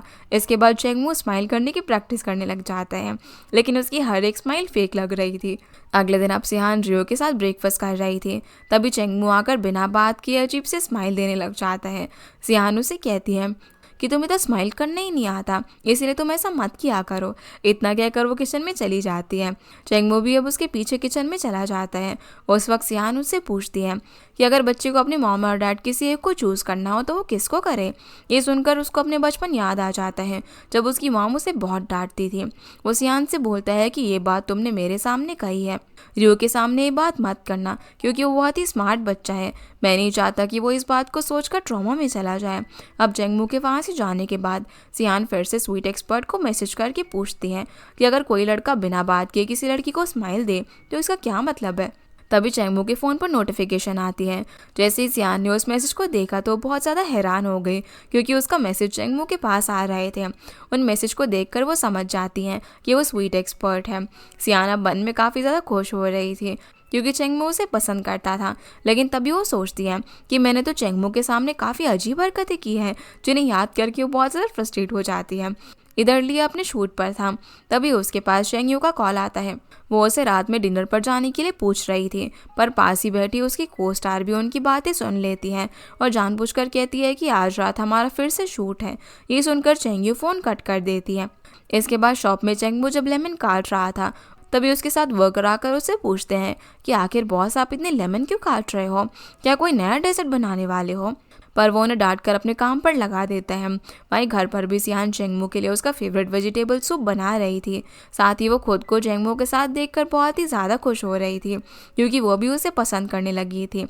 इधर शॉप में बिन चेंगमू के पास आता है। वो उसे कहता है कि मेरी वजह से आपका बहुत नुकसान हुआ है, इसीलिए मैं रिजाइन दे रहा हूँ। मेरी गर्लफ्रेंड ने उस डेजर्ट को पैसों के लिए स्वीट डेजर्ट शॉप को बेच दिया था, पर मैंने अब उसे ब्रेकअप कर लिया है। चेंगमू उसे समझाते हुए बोलता है कि तुम्हें रिजाइन देने की कोई भी जरूरत नहीं है। हम दोनों मिलकर सोल डेजर्ट शॉप को यहाँ तक लेकर आए हैं और तुम्हें मुझसे नहीं बल्कि सियान से माफ़ी मांगनी चाहिए। चेंगमू की बातें सुनकर बिन रिजाइन देने का प्लान कैंसिल कर देता है। वो बोलता है कि मैं सियान से भी मेरी गलती की वजह से माफ़ी मांग लूँगा। इसके बाद चेंगमू बिन को अपनी नई बनाई हुई डेजर्ट को टेस्ट करने के लिए कहता है। बिन ने जब उस डेजर्ट को खाया तो वो उसे बहुत ज़्यादा पसंद आती है। रात में फिर चेंगमू सियान और रियो के साथ डिनर कर रहा था और आज सियान यहाँ पर थोड़ा सा अजीब बिहेव कर रही थी। डिनर के बाद फिर चेंगमू बर्तन धोने के लिए जा रहा था, तभी सियान उसे रोककर बर्तन धोने की जिद करती है। फिर जब चेंगमू कपड़े धोने के लिए इकट्ठा कर रहा था तभी सियान उसके हाथों से कपड़े लेने की कोशिश करती है, पर इस बीच दोनों आपस में कपड़ों के लिए लड़ने लग जाते हैं। तो इस वजह से सियान और चेंगमू दोनों सोफे पर गिर गए। तभी वहाँ पर रियो भी आ जाता है, लेकिन उसे कुछ भी देखने से पहले ही ली ने आकर उसकी आंखों पर हाथ रख दिया। लियो और चेंगमू को देखकर सियान और चेंगमू घबराकर जल्दी से खड़े हो जाते हैं। अब इन दोनों को अचानक से यहाँ पर देखकर ये दोनों ही हैरान थे, लेकिन सियान और चेंगमू को देखकर उन्हें गलतफहमी हो जाती है, इसीलिए वो जल्दी से वहाँ से चले जाते हैं। सियान भी जल्दी से रियो के पास सोने के लिए चली जाती है। अगली सुबह चेंगमू के पास ली आता है। दरअसल वो उसे बॉक्सिंग प्रैक्टिस करने के लिए लेकर गया था। कल रात जो उसने देखा उस वजह से ली को यही लग रहा था कि चेंगमू और सियान दोनों रिलेशनशिप में हैं।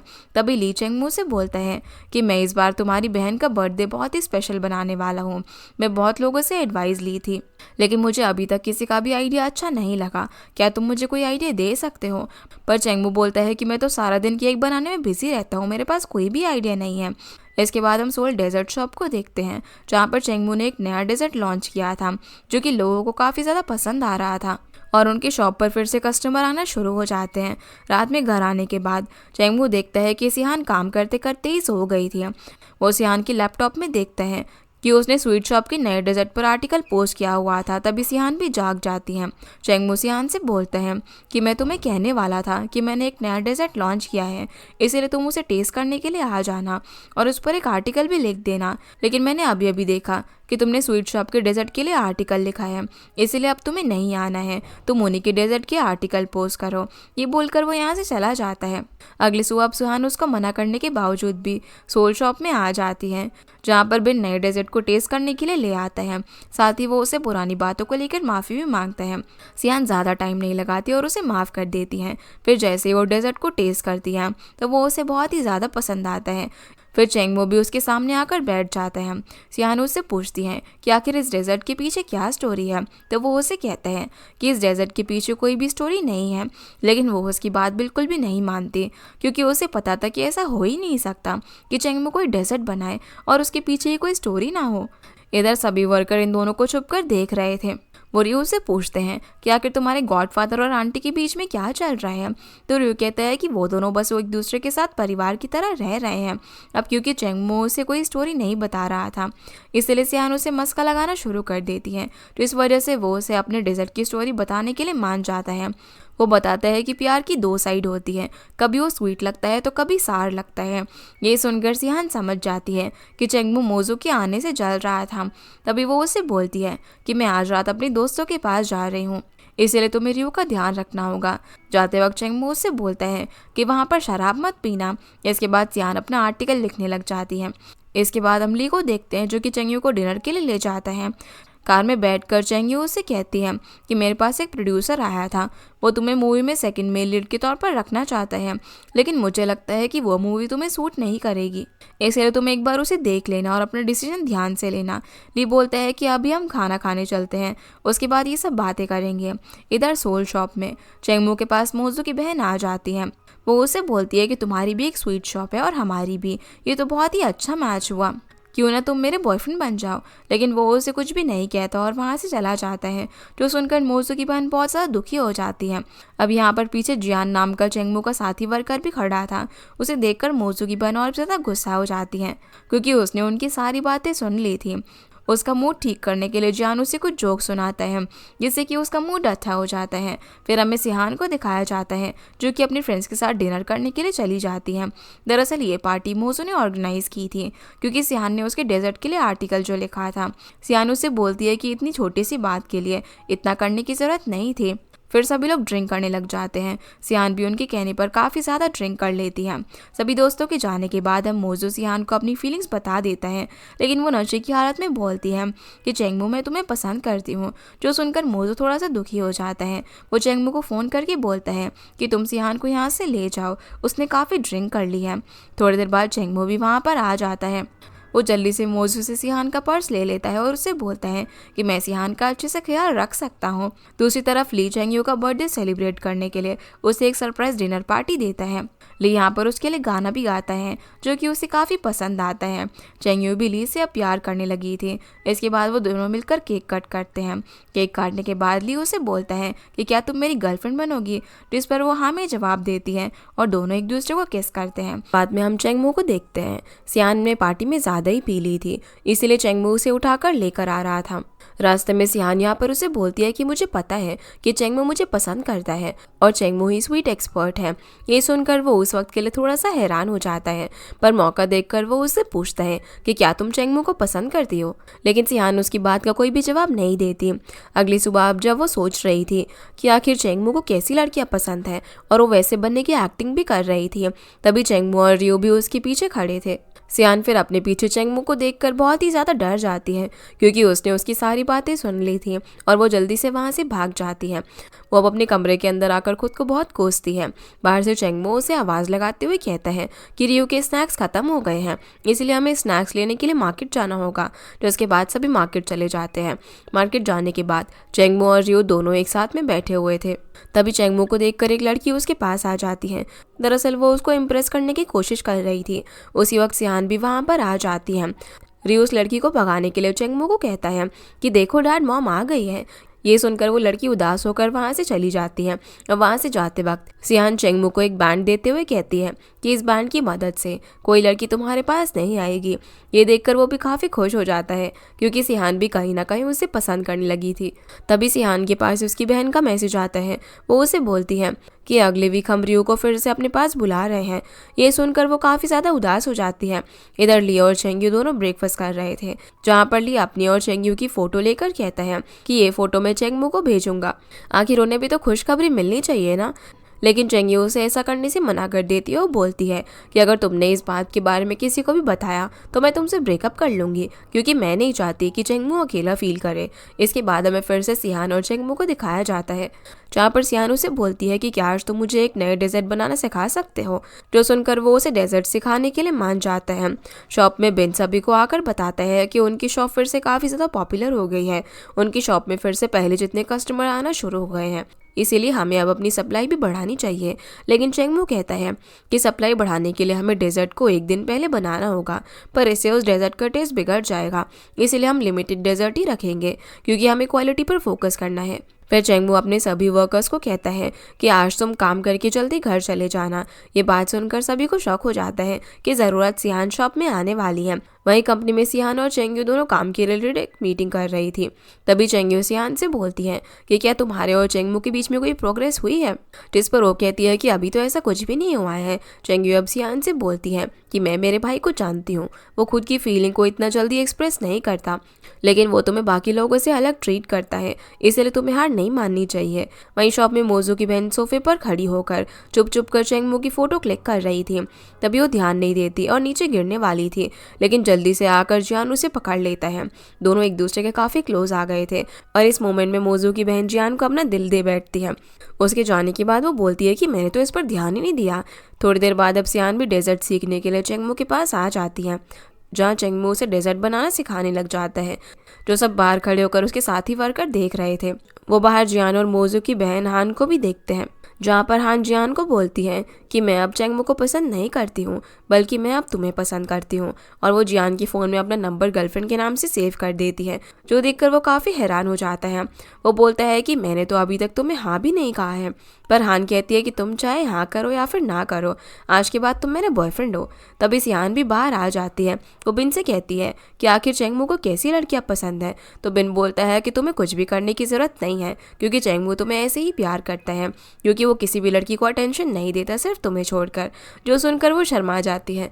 रात में फिर सियान और चेंगमू दोनों एक साथ में बैठे हुए थे, जहाँ सियान अपने आर्टिकल लिख रही थी। तभी दोनों एक दूसरे को देखकर मुस्कुराते हैं। इधर ली भी चेंगयू के घर पर आया हुआ था। वो चेंगमू को 100 चीज़ों की एक लिस्ट दिखाता है, जो वो दोनों मिलकर एक कपल की तरह करेंगे। ली उस लिस्ट को चेंगयू के घर पर टांग रहा था, लेकिन वो उसे ऐसा करने से मना कर देती है, क्योंकि थोड़ी देर में चेंगमू भी उसके घर पर आने वाला था। ली अब यहाँ पर चेंगयू को पकड़ के बोलता है कि आजकल तुमने मुझे काफ़ी खुश लग रही हो। मैं हमेशा से चाहता था कि तुम स्ट्रेस फ्री रहो, और तुम्हारे चेहरे पर स्माइल देखकर मुझे काफ़ी खुशी होती है। इसके बाद दोनों एक दूसरे के काफ़ी करीब आ जाते हैं, लेकिन तभी वहाँ पर चेंगमू भी आ जाता है। अंदर आने के बाद ली और चेंगयू दोनों उसके सामने अलग अलग बहाने बनाने लग जाते हैं, ताकि चेंगमू को उन पर शक ना हो जाए। ली फिर चेंगमू से कहता है कि तुम्हें जल्दी से सियान को अपनी फीलिंग्स को बता देना चाहिए, अगर तुम देर करोगे तो वो किसी और की ना हो जाए। इसलिए दोनों मिलकर अब चेंगमू को एक कैंडल देकर कहते हैं कि तुम ये ले जाकर सियान के साथ मूवी देखना। इसके बाद वो चेंगमू को वहाँ से भेज देते हैं। चेंगमू भी ठीक वैसा ही करता है। उसने घर पर जाते ही सभी कैंडल्स को जला दिया, और सियान भी रियो को सुलाकर बाहर आ जाती है। चेंगमू अब यहाँ पर सियान से साथ में मूवी देखने के लिए पूछता है, जिसके लिए वो हाँ कर देती है और जाकर चेंगमू के साथ बैठ जाती है। और वो उसके साथ मूवी देखने के लिए बहुत ही ज़्यादा एक्साइटेड थी। वो सोचती है कि शायद चेंगमू उसे अपनी फीलिंग्स कन्फेस करने वाला है और दोनों एक रोमांटिक मूवी देखेंगे, लेकिन ऐसा कुछ भी नहीं होता, क्योंकि चेंगमू जानवरों की मूवी लगा लेता है। ये देखकर सियान काफ़ी ज़्यादा दुखी हो जाती है, पर तभी चेंगमू उसे अपनी फीलिंग्स बताने ही वाला था, लेकिन उसी वक्त उन्हें रियो की आवाज़ सुनाई देती है। वो दोनों अब जल्दी से रियो के पास चले जाते हैं, जहाँ उसे सपना आया था कि वो अपने घर पर अकेला है और उसके मॉम डैड घर पर नहीं है। वो सियान को बोलता है कि मॉम, मेरे डैड ने मुझे यहाँ पर छोड़ा है क्योंकि मैं उन पर बर्डन हूँ। यही सुनकर सियान उसे समझाती है कि ऐसा कुछ भी नहीं है, वो तुम्हें प्यार करते हैं। लेकिन चेंगमू ने जैसे ही रियो से बर्डन का नाम सुना, उसे फिर से पैनिक अटैक आने लगता है और वो घबरा कर बाहर चला जाता है। असल में चेंगमू के बचपन में भी उसकी मॉम डैड उसे एक बर्डन की तरह समझते थे, इसीलिए वो यादें चेंगमू को अभी तक परेशान करती है। सियान अब यहाँ पर रियो को फिर से सुला देती है। चेंगमू भी वहाँ पर आ जाता है। वो सियान को बोलता है कि मेरी रियो की डैड के साथ बात हो गई है। सियान कहती है कि क्या तुम्हें भी पता चल गया है कि रियो अगले वीकेंड को यहाँ से जा रहा है। उसके मॉम डैड दोनों फिर से एक हो गए हैं, अब वो रियो को अकेला नहीं छोड़ेंगे। जो सुनकर चेंगमू काफ़ी ज़्यादा खुश हो जाता है, क्योंकि वो यही तो चाहता था। अगली सुबह फिर रियो और चेंगमू ब्रेकफास्ट कर रहे थे, जहाँ पर रियो अपने गॉडफादर को बोलता है कि मैं कुछ ही दिनों में यहाँ से जा रहा हूँ। मुझे आपकी चिंता हो रही है कि आप अकेले ही बुढ़े होना चाहते हो। आपको आंटी को अपनी फीलिंग्स बता देनी चाहिए। और आंटी 2 दिन पहले बोल रही थी कि वो अकेली है और चेंगमू को अपना बॉयफ्रेंड बनाना चाहती है। जिसके बाद वो सियान के रूम में चला जाता है। रियो अब सियान को बोलता है कि हम ब्रेकफास्ट के लिए आपका इंतज़ार कर रहे हैं। वहाँ से जाने से पहले रियो सियान से बोलता है कि 2 दिन पहले गॉडफादर मुझे कह रहे थे कि वो अकेले हैं और सियान को अपनी गर्लफ्रेंड बनाना चाहते हैं, और आज रात वो आपको घुमाने के लिए भी लेकर जाने वाले हैं। ये सुनकर वो काफ़ी ज़्यादा खुश हो जाती है। फिर बाहर आने के बाद रियो चेंगमू से कहता है कि आंटी कह रही है कि वो आपके साथ कहीं पर बाहर जाना चाहती हैं। चेंगमू रियो से पूछता है कि क्या सियान ने तुम्हें किसी जगह का नाम बताया, जिस पर वो बताता है कि आंटी बोल रही है कि जहाँ पर उसके गॉडफादर उसे लेकर जाएंगे वो वहीं पर चली जाएगी। इसके बाद रियो चेंगमू के घर से निकल जाता है और बाहर चेंगयू उसे लेने के लिए आई हुई थी। दरअसल ये सारा प्लान चेंगयू का ही था। वही इन दोनों को एक दूसरे के करीब लेकर आना चाहती थी। अंदर चेंगमू अपने सोल डेजर्ट ग्रुप में मैसेज करके पूछता है कि आखिर लड़कियों को डेट पर ले जाने के लिए कौन सी जगह सबसे बेस्ट है। तो उसे काफ़ी सारी जगह के नाम मिलते हैं, लेकिन उनमें से चेंगमू को एक भी लोकेशन पसंद नहीं आती। इधर चेंगमू के दोस्तों को ये लगता है कि उसका अकाउंट हैक हो गया है, लेकिन साथ ही उन्हें ये भी लग रहा था कि ज़रूर वो सियान को डेट पर ले जाने के लिए लोकेशन के बारे में पूछ रहा है। इधर चेंगमू और सियान दोनों अपने घर से निकल जाते हैं।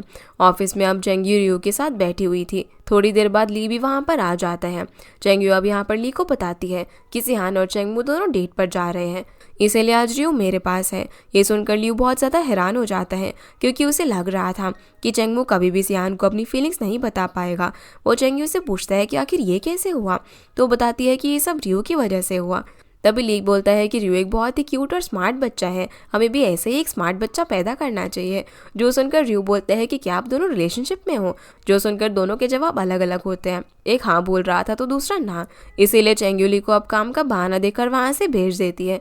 उधर चेंगमू सिहान को आर्चरी के लिए लेकर जाता है, जहाँ सिहान को आर्चरी बिल्कुल भी नहीं आती थी, इसलिए वो ज़्यादा अच्छा शॉट नहीं लगा पाती। ये देखकर वो उसे आर्चरी करना सिखाता है और इसी बीच वो दोनों फिर एक दूसरे के काफ़ी क्लोज भी आ जाते हैं। आर्चरी करने के बाद चेंग सिहान को बॉक्सिंग के लिए लेकर गया था, लेकिन सिहान को बॉक्सिंग बिल्कुल भी नहीं आती थी। जो बात चेंगमू उसका चेहरा देखकर समझ गया था कि शायद ये जगह उनकी डेट के लिए सही नहीं है, इसीलिए वो उसे बीच पर लेकर जाता है और उसके लिए गाना भी गाता है। पूरा दिन घूमने के बाद अब दोनों रात में डिनर के लिए चले गए। उस वक्त चेंगमू सिहान को अपनी फीलिंग्स बताने ही वाला था कि तभी वहाँ की लाइट चली जाती है। चेंगमू लाइट जाते ही काफ़ी पैनिक करने लग जाता है, पर तभी सिहान ने अपनी फ़ोन की फ्लैश लाइट ऑन कर दी थी और कुछ वक्त तक दोनों बस एक दूसरे को देखते ही रहते हैं।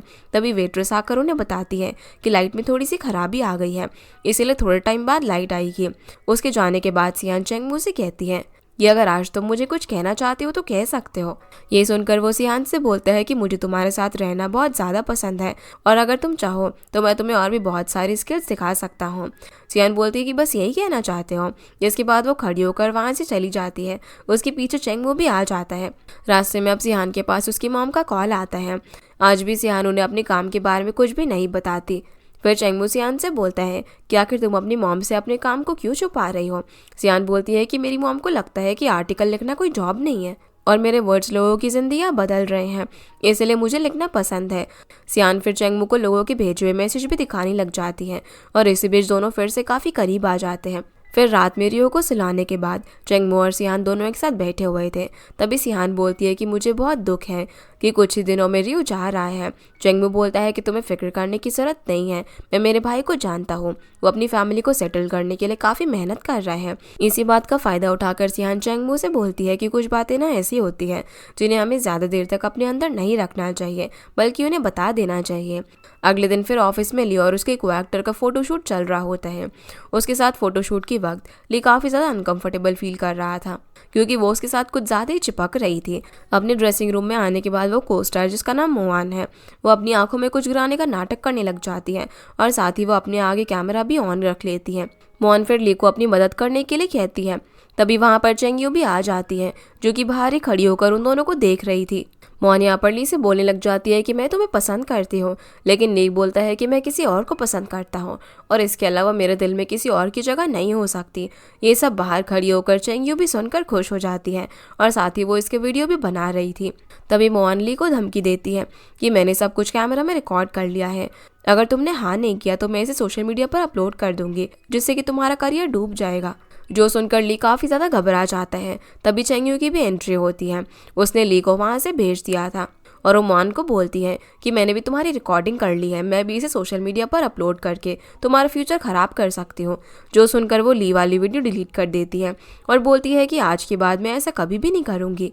इसीलिए अब चेंगयू भी उसे माफ़ कर देती है। फिर बाहर आने के बाद चेंगयू ली से बोलती है कि आखिर वो तुम्हें बुली कर रही थी तो तुमने उसे रोका क्यों नहीं, जिस पर वो बोलता है कि मैं लड़कियों की रिस्पेक्ट करता हूँ, इसीलिए मैंने उसे कुछ भी नहीं कहा। दूसरी तरफ रियो चेंगमू से पूछता है कि आपकी डेट कैसी रही, क्या मैं अब से आपको अंकल कहना शुरू कर दूं, लेकिन वो बोलता है कि मैंने कल वाली डेट में सियान को कुछ भी नहीं बताया। जो सुनकर वो बहुत ज़्यादा हैरान हो जाता है। वो अपने गॉडफादर से बोलता है कि अब तो मुझे ही कुछ करना होगा। इसके बाद वो सियान के कमरे के बाहर जाकर बोलता है कि आंटी मैं अब कुछ ही दिनों में जाने वाला हूँ, इसलिए मेरे जाने से पहले आप मुझे कहीं पर घुमाने के लिए ले जाओ। तो सियान भी अब जल्दी से दरवाज़ा खोल लेती है। तभी चेंगमू भी दरवाजे के पास आ जाता है, लेकिन सियान ने रियो को अपने रूम में लेकर दरवाज़ा ही बंद कर लिया था। अगले दिन अब तीनों घूमने के लिए निकल जाते हैं, जहाँ रियो इन दोनों को करीब लाने के लिए एक भी मौका नहीं छोड़ता। इसके बाद हम देखते हैं कि चेंगमू और सियान दोनों रियो के कपड़े पैक कर रहे थे। रियो चेंगमू और सियान को बोलता है कि आप दोनों दुखी मत हो, मैं आपसे मिलने के लिए आ जाऊंगा, लेकिन जब मैं आऊँ तो मेरे छोटे भाई या छोटी बहन के साथ खेलना चाहता हूँ। जो सुनकर सियान को काफ़ी हंसी आती है। इसके बाद रियो चाइना से चला जाता है। उसके जाने के बाद चेंगमू और सियान दोनों ही बहुत ज़्यादा दुखी हो जाते हैं। वो दोनों रियो के टॉयज़ को पैक कर रहे थे। तभी सियान कहती है कि मुझे भी यहाँ से चले जाना चाहिए, जिस पर चेंगमू बोलता है कि तुम मेरे घर पर रह सकती हो। पर सियान कहती है कि मैं रियो के लिए यहाँ पर आई थी, अब मेरा यहाँ पर रुकने का कोई भी काम नहीं है। जो सुनकर चेंगमू उसे बोलता है कि चलो ठीक है, जब तुम जाओ तो मुझे बता देना, मैं तुम्हें छोड़ आऊँगा। इसके बाद चेंगमू आर्चरी करने के लिए चला जाता है। वो आज अच्छा परफॉर्म नहीं कर रहा था, जो देखकर ली उसे बोलता है कि आखिर आज तुम्हें क्या हुआ है। तो चेंगमू उसे बताता है कि सियान भी मुझे छोड़कर जा रही है। इस पर ली कहता है कि अभी भी वक्त है, तुम्हें सियान को अपनी फीलिंग्स के बारे में बता देना चाहिए, नहीं तो वो किसी और की हो जाएगी और तुम किसी कोने में रोते हुए रह जाओगे। इधर सियान का भी रियो के बिना मन नहीं लग रहा था, इसीलिए वो अपनी बहन को फ़ोन कर लेती है, लेकिन रियो तो सो गया था। पर उसकी बहन सियान को कहती है कि क्या तुम दोनों अभी तक रिलेशनशिप में नहीं आए। मुझे लगता है कि चेंगमू से पहले ही तुम्हें ये अपनी फीलिंग्स के बारे में उसे बता देना चाहिए। इस पर वो बोलती है कि मुझे पक्का पता भी नहीं है कि वो मेरे लिए फीलिंग्स रखता भी है या फिर नहीं। जो सुनकर उसकी बहन कहती है कि ये पता करने के लिए तुम्हें चेंगमू से दूर होना होगा। अगर वो तुमसे प्यार करता है तो वो तुम्हारे पास ज़रूर आएगा। अगले दिन अब सोल डेजर्ट शॉप में हान आती है। वो जियान को ढूंढ रही थी कि तभी वहाँ पर काम कर रहा लड़का उसे बताता है कि वो आज इमरजेंसी लीव पर है। ये सुनकर वो उसके घर का एड्रेस पूछती है और वो उसे जियान के घर का एड्रेस बता देता है। दूसरी तरफ चेंगमू कन्फेशन नाम का एक नया डेजर्ट बना रहा था। तभी उसके पास बेन आता है। वो चेंगमू को बताता है कि स्वीट शॉप सिटी के बाहर अपनी एक नई ब्रांच खोल रहा है, क्यों ना हम भी एक और शॉप खोले। लेकिन चेंगमू उसे बोलता है कि अभी के वक्त पर हमारे पास इतने वेल ट्रेंड वर्कर्स नहीं हैं, इसीलिए अभी के लिए हमें इसी शॉप पर ध्यान देना चाहिए। दूसरी तरफ हान जियान के घर के पास पहुंच जाती है, जहां पर कुछ लोग उसे बहुत ही बुरी तरीके से मार रहे थे। हान अब जल्दी से उनकी वीडियो बनाकर उन्हें रोकने के लिए चली जाती है। उसने उन दोनों लोगों को वहां से भगा दिया था। जियान हान से बोलता है कि तुम मुझसे दूर रहो क्योंकि तुम मेरे साथ सेफ नहीं हो। हान बोलती है कि आखिर तुम्हें कितने पैसे देने हैं, मैं वो तुम्हें दे देती हूँ, लेकिन वो फिर से उस पर गुस्सा करता है। इसी बीच हान को भी पैर पर चोट आ जाती है और जियान भी वहां से जाने लगता है कि तभी हान बोलती है कि मैं तो सिर्फ तुम्हारे लिए यहाँ पर आई थी और तुमने मेरी जान भी बचाई है, लेकिन तुम मुझे ऐसे ही छोड़कर जा रहे हो। जो सुनकर जियान को उसके लिए बुरा लगता है। वो अब उसे उठाकर वहां से ले जाता है। दूसरी तरफ हमें चेंगमू को दिखाया जाता है, जो कि अपने नए डेजर्ट को बनाने की कोशिश कर रहा था, लेकिन फिर भी वो उसे सही नहीं बन रहा था। अब घर आने के बाद वो सियान को अपनी फीलिंग्स बताने की कोशिश करता है, लेकिन वो फिर भी उससे कुछ नहीं बता पाता। अगले दिन अब शॉप में जियान के पास हान आती है। वो वहाँ पर काम कर रहे जियान की दोस्तों को जोर जोर से बोलकर कहती है कि जियान मुझे माफ़ कर दो, गर्लफ्रेंड होने के नाते मैंने तुम्हें पीट दिया। जो सुनकर सभी को लगता है कि ये दोनों ज़रूर रिलेशनशिप में हैं। हान भी उन्हें बोलती है कि हाँ जियान मेरा बॉयफ्रेंड है और हम दोनों डेट कर रहे हैं। अगले दिन फिर सियान जब उठती है तब वो देखती है कि चेंगमू ने पहले से ही उसके लिए ब्रेकफास्ट बनाकर रखा हुआ था, लेकिन वो खुद किसी काम से घर पर नहीं होता। जो देखकर वो सोचती है कि जाना तो मुझे था, पर वो पता नहीं क्यों चला गया। तभी वो चेंगमू की नोटबुक देखने लग जाती है। पहले तो वो उसे नहीं पढ़ती और उसे नीचे रख देती है। फिर उसे याद आता है कि चेंगमू ने तो उसे उस नोटबुक को पढ़ने की परमिशन दी हुई है, इसीलिए वो उसे पढ़ने लगती है। वो देखती है कि चेंगमू ने सारे के सारे डेजर्ट अपनी ज़िंदगी के ऊपर बनाए हैं और सभी के साथ बहुत ही ज़्यादा इमोशंस जुड़े थे। वो ये भी देखती है कि चेंगमू ने अपनी ज़िंदगी में काफ़ी कुछ सहा है। नोटबुक को पढ़ने के बाद वो चेंगमू को और भी ज़्यादा पसंद करने लगी थी, जिसके बाद वो चेंगयू के पास कुछ दिनों के लिए छुट्टी लेने के लिए चली जाती है। वो उससे पूछती है कि क्या चेंगमू मुझसे सच में प्यार करता है, जिस पर वो बोलती है कि हाँ वो तुमसे प्यार करता है क्योंकि वो तुम्हें सबसे अलग ट्रीट करता है। मुझे लगता है कि तुम्हें थोड़ा और इंतज़ार करना चाहिए। दूसरी तरफ चेंगमू एक जगह पर चला जाता है जहाँ पर उसके जैसे काफ़ी सारे पैनिक अटैक वाले लोग आए हुए थे। आज उनमें से एक की मौत हो गई थी, इसीलिए सभी उसके लिए फिर एक जगह पर इकट्ठा हुए थे। उनमें से किसी की भी ज़िंदगी अच्छी नहीं चल रही थी, इसीलिए वो सभी सोच रहे थे कि शायद उन सभी को ज़िंदगी भर अकेले ही रहना चाहिए। इसीलिए चेंगमू को भी कहीं ना कहीं ये बात ठीक लगती है। इधर सियान बीच के पास होती है। उसे चेंगमू की काफ़ी ज़्यादा चिंता हो रही थी। मोजो भी वहीं पर था और वो सियान को देख लेता है। वो उससे पूछता है कि क्या तुम अब भी चेंगमू के साथ रह रही हो। वो बोलती है कि हाँ वो जल्दी उसके घर से शिफ्ट हो रही है क्योंकि रियो वापस से अपनी मॉम डैड के पास चला गया है। इतना कहने के बाद वो वहाँ से चली जाती है। घर आने के बाद वो पक्का प्लान बना लेती है कि वो चेंगमू के घर से चली जाएगी। इसीलिए जाने से पहले वो चेंगयू को भी अपने जाने के बारे में बता देती है। उसका मैसेज देखकर चेंगयू जल्दी से उसके पास वापस जाने लगती है और जाते वक्त ली वो बोलती है कि टाइम रहते हमें सियान को चेंगमू के बारे में सब कुछ बता देना चाहिए, कहीं देर ना हो जाए। अब वो बात करने के लिए सियान को एक रेस्टोरेंट में लेकर जाते हैं जहाँ पर चेंगयू सियान को चेंगमू को डिप्रेशन और पैनिक डिसऑर्डर के बारे में बता देती है। जो सुनकर सियान को काफ़ी ज़्यादा दुख होता है। वो सोचती है कि आखिर मुझे इसके बारे में पहले क्यों नहीं पता चला। सियान उन दोनों से बोलती है कि मुझे इसके बारे में सोचने के लिए अभी वक्त चाहिए, इसीलिए ली चेंगयू को वहाँ से दूसरी जगह पर लेकर चला जाता है। चेंगयू ली को बोलती है कि मुझे सियान के साथ बात करने के लिए थोड़ा और टाइम चाहिए था, पर ली बोलता है कि अब वो डिसाइड करेगी कि वो चेंगमू के साथ रहेगी या फिर नहीं। लेकिन चेंगयू को काफ़ी डर था अगर सिहान ने चेंगमू के साथ रहने से मना कर दिया तो वो अंदर से टूट जाएगा। उधर हम चेंगमू को उसके मास्टर के पास बैठा हुआ देखते हैं, जहाँ पर वो अपने मास्टर से पूछता है कि जिंदगी का मतलब क्या है। जिस पर मास्टर पूछता है कि आखिर तुम जिंदगी किस लिए जी रहे हो। चेंगमू बोलता है कि मैं मेरी बहन की खुशी के लिए जिंदगी जी रहा हूँ, और साथ ही सियान का नाम भी लेने वाला था, लेकिन वो नहीं लेता। मास्टर भी समझ जाता है कि ज़रूर चेंगमू की ज़िंदगी में कोई लड़की है। वो उसे कहता है कि तुम्हें उसे अपने प्यार के बारे में बताना चाहिए। चेंगमू बोलता है कि मैं मेरी इस बीमारी की वजह से उसे अपनी फीलिंग्स के बारे में बता नहीं पा रहा हूँ, यही सोचकर कि कहीं उसकी ज़िंदगी बर्बाद ना हो जाए। जो सुनकर मास्टर उसे अपनी जवानी की एक कहानी सुनाते हैं। वो बताते हैं कि मेरी हालत भी बिल्कुल तुम्हारी ही जैसी थी। बिजनेस में बहुत सारे पैसों का घाटा करने की वजह से मेरी हेल्थ ख़राब हो गई थी। मेरी हेल्थ के बारे में मेरी गर्लफ्रेंड के मॉम डैड को भी पता चल गया, और कुछ ही वक्त बाद हमारी शादी भी होने वाली थी। वो इस शादी के लिए मना करने लगे। तभी मैंने भी डिसाइड किया कि मुझे खुद ही उसे छोड़ देना चाहिए। इसलिए मैं उसके लिए एक आखिरी लेटर लिखकर अपने घर से निकल गया। उसके बाद मैं बहुत सालों तक हॉस्पिटल में रहा, पर जब मैं घर आया तो मैंने देखा कि मेरी गर्लफ्रेंड ने मेरे लिए बहुत सारे लेटर्स भेजे हुए थे। मुझे लगा कि उसकी ज़िंदगी अच्छी होगी, लेकिन वो तो मुझसे नफरत करने लगी थी, क्योंकि उसकी ज़िंदगी का डिसीजन मैंने जो ले लिया था। इसलिए तुम्हें उसके डिसीजन खुद नहीं लेना चाहिए। जो सुनकर चेंगमू समझ जाता है कि उसे सिहान को अपनी फीलिंग्स के बारे में बता देना चाहिए। चेंगमू अब जल्दी से वहाँ से निकल जाता है। दूसरी तरफ सिहान चेंगमू के लॉकेट को देख रही थी। वो अपने आप को कोस रही थी कि आखिर उसे चेंगमू के डिसऑर्डर के बारे में क्यों नहीं पता चला। इसके बाद वो मोजू से मिलने के लिए चली जाती है। वो उसे बोलती है कि मैंने कॉलेज टाइम में तुम्हें अपनी फीलिंग्स के बारे में बताना चाहती थी। मैंने तुम्हारे लिए एक लेटर भी लिखा था, लेकिन जब मुझे पता चला कि तुम आगे की स्टडी के लिए बाहर जा रहे हो तो मैंने तुम्हें सब कुछ बताने के लिए ड्रिंक कर ली। बहुत ज़्यादा पी लेने के कारण मैंने तुम्हें नहीं बल्कि चेंगमू को अपनी फीलिंग्स के बारे में बता दिया, और आज मैं उसको ही पसंद करती हूँ। जो सुनकर मोजू बोलता है कि अच्छा हुआ तुमने मुझे बता दिया कि तुम कभी तो मुझे पसंद करती थी, लेकिन वो मौका मैंने ही खो दिया। जाते जाते फिर वो बोलता है कि तुम्हें जो अच्छा लगता है तुम वो करो, क्योंकि वो सिहान और चेंगमू के रिलेशन से खुश था। इधर चेंगमू डॉक्टर के पास जाकर अपनी मेडिसिन कम करने के लिए कहता है, क्योंकि अब उसे जो भी पैनिक अटैक्स आ रहे थे वो ज़्यादा स्ट्रांग नहीं थे। चेंगमू ने खुद ही मैनेज कर लेता था, इसीलिए डॉक्टर उसकी मेडिसिन को कम कर देता है। फिर वो ये बात अपनी बहन चेंगयू को भी बताता है, जो ये बात सुनकर काफ़ी ज़्यादा खुश होती है। दूसरी तरफ सिहान चेंगमू को ढूंढने के लिए निकल जाती है। चेंगमू भी उससे मिलने के लिए भागने लगता है। घर आने के बाद वो देखता है कि सिहान वहाँ पर नहीं थी, इसीलिए वो उसे कॉल करता है। अब उसे पता लग गया था कि वो कहाँ पर है, इसीलिए वो जल्दी से उसके पास चला जाता है। सिहान और चेंगमू दोनों एक दूसरे को फिर से देखकर बहुत ज़्यादा खुश हो जाते हैं। जहाँ चेंगमू अब उसे अपने डिसऑर्डर के बारे में बताने लगता है, तो वो कहती है कि मुझे सब कुछ पता है, और उससे बता देती है कि मैं तुम्हें पसंद करती हूँ। दोनों अब एक दूसरे को किस कर लेते हैं। चेंगमू आज बहुत ही ज़्यादा खुश था, क्योंकि उसे सिहान मिल गई थी। इसके बाद दोनों घर चले जाते हैं। दोनों एक दूसरे के साथ बैठे हुए थे, लेकिन उनके बीच सिहान का बैग आ रहा था। इसके बाद दोनों एक दूसरे के और भी ज़्यादा करीब आने लग जाते हैं। सिहान तो सीधा आकर चेंगमू की गोद में ही बैठ जाती है।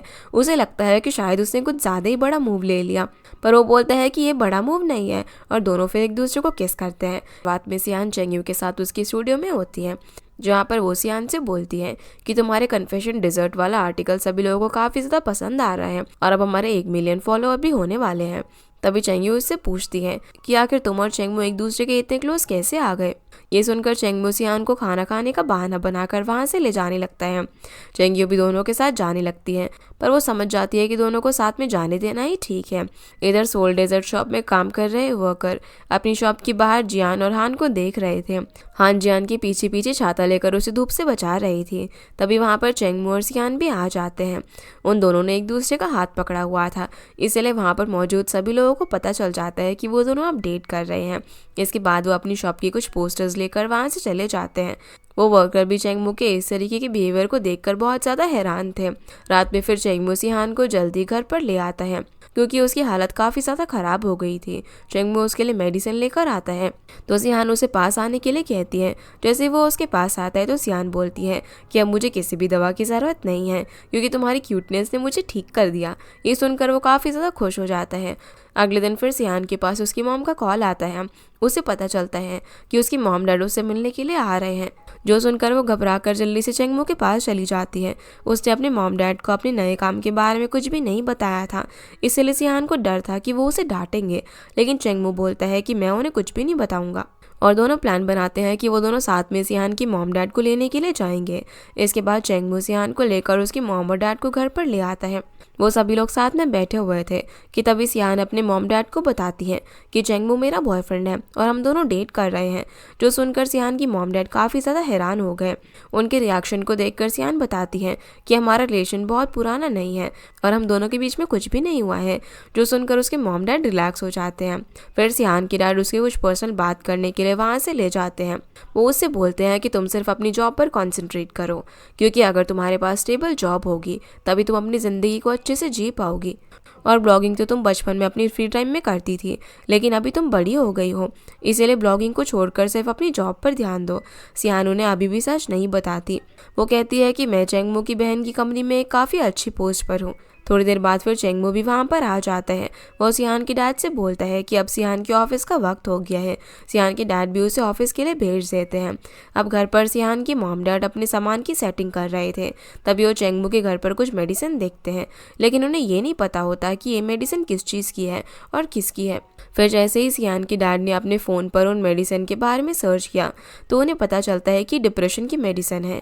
सियान की मॉम और डैड दोनों ही बहुत ज़्यादा डर जाते हैं, क्योंकि उन्हें लग रहा था कि ये मेडिसिन ज़रूर सियान की होगी। पर जब मॉम ने वहाँ पर पड़े उस मेडिसिन के बॉक्स को देखा तो वहाँ पर चेंगमू का नाम लिखा हुआ था। दूसरी तरफ सियान चेंगयू के पास चली जाती है। वो काफ़ी ज़्यादा परेशान लग रही थी। ये देखकर चेंगयू पूछती है कि क्या तुम्हारी चेंगमू के साथ लड़ाई हुई है। सियान बोलती है कि ऐसा कुछ भी नहीं है, मेरे मॉम डैड आ गए हैं और मैंने उन्हें एक बार फिर से झूठ बोला है कि मैं तुम्हारी कंपनी में काम करती हूँ। अब मुझे रोज़ 9 से 5 तक यहाँ पर ही आना होगा।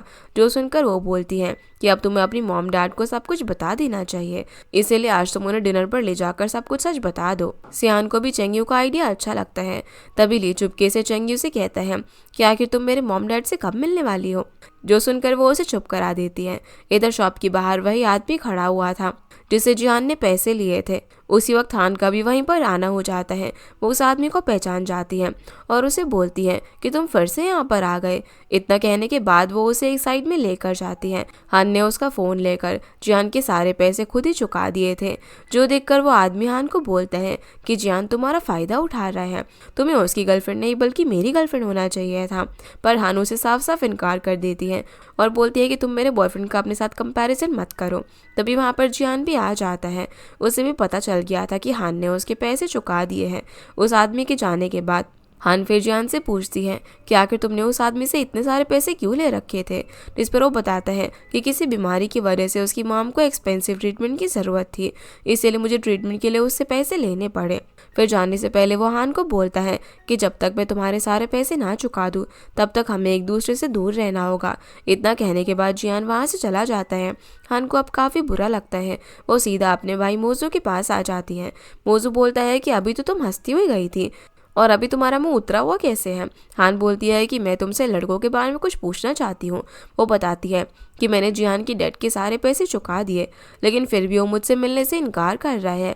मुझे लगता है कि वो मुझसे प्यार नहीं करता। जिस पर मोजू बोलता है कि ऐसा नहीं है, लड़के बहुत ज़्यादा ईगो वाले होते हैं। जब तुमने उसका डेट पे किया तो उसे बुरा लगा होगा कि उसकी गर्लफ्रेंड ने उसके पैसे दिए। तभी उसने कहा था कि जब मैं तुम्हारे सारे पैसे दे दूंगा तभी हम फिर से मिलेंगे, यानी कि वो तुमसे प्यार करता है। जो सुनकर हान बहुत ज़्यादा खुश हो जाती है। दूसरी तरफ सियान की मॉम डैड सभी के साथ डिनर के लिए बैठे हुए थे। सियान अब उन्हें अपनी बॉस चेंगयू से भी मिलवाती है। डिनर के बाद फिर सियान की मॉम चेंगयू के पास आकर उससे कहती है कि मुझे आपसे एक सवाल है, क्या चेंगमू को डिप्रेशन की बीमारी है। जो सुनकर चेंगयू काफ़ी ज़्यादा हैरान हो जाती है। और अब क्योंकि सियान की मॉम को चेंगमू के डिप्रेशन के बारे में पता चल गया था, इसीलिए चेंगमू काफ़ी ज़्यादा परेशान हो रही थी। उसे डर था कि कहीं सियान की मॉम डैड उसे चेंगमू से दूर ना कर दे।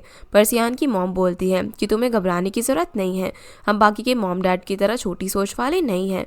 मैं तो बस इसके बारे में जानना चाहती हूँ क्योंकि हमने कल चेंगमू की कुछ मेडिसिन देख ली थी। चेंगयू भी अब उन्हें बता देती है कि चेंगमू को डिप्रेशन और पैनिक अटैक आते हैं, पर वो साथ ये भी बताती है कि अब चेंगमू बहुत ही हद तक ठीक है, लेकिन हम दोनों मिलकर सियान का अच्छे से ख्याल रखेंगे। इसके बाद सियान की मॉम वहाँ से चली जाती है। चेंगयू भी अब जल्दी से ली के घर पर चली जाती है, जहाँ पर वो उसे किस करता है। इसके बाद दोनों बैठे हुए थे। उसी वक्त ली चेंगयू को अपने पास रखी एक रिंग पहना देता है। वो उसे बोलता है कि अब मैं हमारे रिलेशनशिप को नेक्स्ट लेवल पर लेकर जाना चाहता हूँ, लेकिन वो उस रिंग को निकाल कर ली के हाथ में रख देती है क्योंकि वो अभी भी इसके लिए रेडी नहीं थी। चेंगयू ली को बोलती है कि अगर सिहान ने चेंगमो को किसी वजह से छोड़ दिया तो वो अकेला रह जाएगा, इसीलिए मैं अभी हमारे रिश्ते को आगे नहीं बढ़ा सकती हूँ। ली गुस्से में आकर बोलता है कि तो हमें अब ब्रेकअप कर लेना चाहिए, जो सुनकर वो उसे वहाँ से जाने के लिए कहती है। ली वहाँ से जाने लगता है, तभी उसे याद आता है कि ये तो उसी का घर है, इसीलिए चेंगयू वहाँ से चली जाती है। रात में फिर ली अपने बॉक्सिंग क्लब में चला गया था और चेंगमू को भी वहाँ पर बुला लेता है। उसके आते ही ली चेंगमू को बहुत ही ज़ोर से पंच मारता है और कहता है कि तुम्हारी वजह से मेरा और तुम्हारी बहन का रिलेशनशिप आगे नहीं बढ़ पा रहा है। वो तुम्हें अकेला नहीं छोड़ना चाहती क्योंकि तुमने एक दिन अपनी बहन को कहा था कि तुम कभी भी शादी मत करना और हमेशा मेरे साथ ही रहना, इसीलिए वो हर एक लड़के से ब्रेकअप करती हुई आ रही है और उसने तो मेरे से भी ब्रेकअप कर लिया है। याद रखना कि सिर्फ तुम्हारे मॉम डैडी नहीं बल्कि चेंगयू के मॉम डैड की भी मौत हो गई थी, वो भी अपनी ज़िंदगी में खुशी चाहती है। इतना कहने के बाद ली बेहोश हो जाता है। इसके बाद चेंगमू भी जल्दी से अपनी बहन के घर पर चला जाता है। वो उसकी साइड में जाकर बैठ जाता है और पूछता है कि क्या तुम ली को पसंद करती हो, जो सुनकर वो कहती है कि मैंने उसके साथ आज ब्रेकअप कर लिया है क्योंकि मैं तुम्हें अकेला छोड़ना नहीं चाहती। चेंगमू बोलता है कि मुझे माफ़ कर दो, मेरी वजह से तुम्हारी ज़िंदगी ख़राब हो रही है, मैं नहीं चाहता कि तुम मेरे लिए अपनी पूरी ज़िंदगी अकेले रहो। और वापस से उससे पूछता है कि सच बताओ कि क्या तुम ली को पसंद करती हो। इस बात पर वो हाँ में जवाब देती है, जो सुनकर चेंगमू बोलता है कि अब से तुम्हें मेरी चिंता करने की ज़रूरत नहीं है। इसके बाद वो अपने घर पर आ जाता है, जहाँ पर सिहान देखती है कि चेंगमू के मुंह पर चोट लगी हुई थी। अब वो दवाई लेने के लिए जा ही रही थी कि तभी वो उसे पकड़ लेता है। वो सिहान से बोलता है कि क्या आज रात तुम मेरे रूम में सो सकती हो। सिहान भी उसके रूम में अब सोने के लिए मान जाती है। अगली सुबह जब वो उठती है तो उसके मॉम डैड देखते हैं कि सिहान चेंगमू की रूम की तरफ से आ रही है। वो दोनों बहुत ज़्यादा हैरान हो जाते हैं। सिहान उन्हें समझाने की कोशिश करती है कि कल रात उनके बीच में कुछ भी नहीं हुआ है, वो तो बस ऐसे ही उसके रूम में सो गई थी, जो सुनकर डैड अब सियान पर काफ़ी ज़्यादा गुस्सा करते हैं। इधर बॉक्सिंग क्लब में ली के फ़ोन पर कुछ नोटिफिकेशन आते हैं, उनके साउंड से वो उठ जाता है। जैसे ही उसने अपना फ़ोन चेक किया तो वो देखता है कि सभी उसे ब्रदर इन लॉ बोलकर कॉन्ग्रेचुलेट कर रहे थे क्योंकि चेंगयू ने उसके रिलेशन को पब्लिक कर दिया था। तभी उसे याद आता है कि कल रात उसने चेंगमू के साथ काफ़ी गलत बिहेव किया, इसीलिए वो जल्दी से उसके पास सोल शॉप में चला जाता है। लिया भी यहाँ पर उससे माफ़ी मांगने के लिए पूरा दिन उसकी शॉप में ही बैठा रहता है। तभी सिहान चेंगमू को कॉल करती है। वो उसे बोलती है कि तुमने मुझे उठाया क्यों नहीं, और अब मुझे बहुत ज़्यादा एम्बैरेसमेंट का सामना करना पड़ा क्योंकि मॉम डैड को भी पता चल गया था कि मैं कल रात तुम्हारे रूम में सोई थी। चेंगमू बोलता है कि मैं जब घर आऊँगा तब तुम मुझे सज़ा दे देना। इसके बाद वो ली को वहाँ से कहीं और लेकर चला जाता है, जहाँ पर ली उससे पूछता है कि क्या तुम अभी भी मुझसे नाराज़ हो, अगर ऐसा है तो तुम मुझे वापस मार सकते हो। जो सुनकर चेंगमू उसको हल्के से एक मुक्का मारता है। फिर वो ली से कहता है कि तुम हमेशा मेरी बहन को खुश रखना। ली भी उससे वादा करता है कि मैं हमेशा तुम्हारी बहन को खुश रखूंगा। अगले दिन फिर सियान की मॉम डैड चेंगमू के घर की सफाई कर रहे थे। तभी वो वहाँ पर सियान की डायरी देखते हैं, जिसके अंदर उसकी सारी सैलरी का हिसाब था। वो देखते हैं कि सियान बहुत ही मुश्किल से अपना गुजारा कर पा रही थी।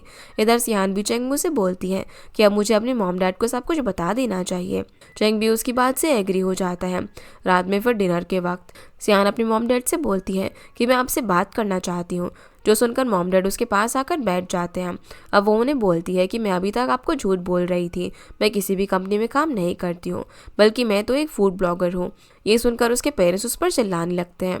सियान अपने डैड का गुस्सा देखकर डर जाती है और रोने लगती है। तभी उसकी मॉम बताती है कि डैड को ये बात पहले से ही पता थी, वो तुम्हारे साथ मजाक कर रहे हैं। जब सियान अपने डैड से पूछती है तो बताते हैं कि मैंने पहले इस बारे में चेंगमू से पूछ लिया था और कुछ वक्त पहले उन्होंने उसका अकाउंट भी देख लिया था। चेंगमू अब उसके डैड को बोलता है कि इस बारे में सियान को कुछ भी ना कहे, क्योंकि वो अपने ब्लॉग्स में बहुत सारे लोगों की ज़िंदगियाँ बदल रही हैं। लोगों के उसका ब्लॉग्स पढ़ना बहुत ज़्यादा पसंद है। प्रेजेंट में अब उसके डैड ने सियान ने ब्लॉगिंग के काम को एक्सेप्ट कर लिया था, क्योंकि वो तो बस सियान को खुश देखना चाहते थे। इसके बाद सियान की डैड उसे नए लैपटॉप लेकर देते हैं और उसे ये भी कहते हैं कि मैंने देखा कि तुम्हारा लैपटॉप काफ़ी ज़्यादा पुराना हो गया है, इसीलिए हम दोनों तुम्हारे लिए नया लैपटॉप लेकर आए हैं। नए लैपटॉप को देखकर वो बहुत ज़्यादा खुश हो जाती हैं। इसके बाद सभी लोग मिलकर डिनर करने लगते हैं। सियान की मॉम ने काफ़ी सारे डिशेस चेंग की पसंद की बनाई हुई थी। तभी सियान की मॉम बताती है कि कल वो वापस जा रहे हैं। जो सुनकर ये दोनों ही उनको कुछ दिन यहाँ पर रुकने के लिए कहते हैं। इस पर मॉम बोलती है कि तुम्हारे डैड को अपने पड़ोसी की बहुत ज़्यादा याद आ रही है, क्योंकि ये उनके साथ चेस खेलते थे, लेकिन अगली बार तुम्हें हमसे मिलने के लिए आना होगा। जिसके बाद हम ली को देखते हैं। ली ने चेंगमू को मारा था, इसीलिए चेंगमू उसे पनिशमेंट दे रही थी। ली उसे माफ़ी मांगता है कि मैं आज के बाद ऐसा कभी भी नहीं करूँगा और आज के बाद से चेंगमू भी मेरी रिस्पॉन्सिबिलिटी है, इसीलिए मैं भी उसका पूरा ध्यान रखूँगा। जो सुनकर वो उसको माफ़ कर देती है। इधर रात में सियान चेंगमू के पास आकर बैठ जाती है। वो देखती है कि वो एक नए डेजर्ट की प्लानिंग कर रहा था। चेंगमू बोलते हैं कि इस नए डेजर्ट का नाम होम है, क्योंकि जब से तुम और तुम्हारे मॉम डैड मेरे घर पर आए हैं मुझे पता चला है कि एक घर का असली मतलब क्या होता है। सियान भी यहाँ पर उसे थैंक यू बोलती है, क्योंकि उसने उसकी ब्लॉगिंग के बारे में पहले ही उसके डैड को बता दिया था। इसके बाद वो उसे किस करके वहाँ से चली जाती है। अगले दिन अब चेंगमू अपने वर्कर को डेजर्ट बनाना सिखा रहा था।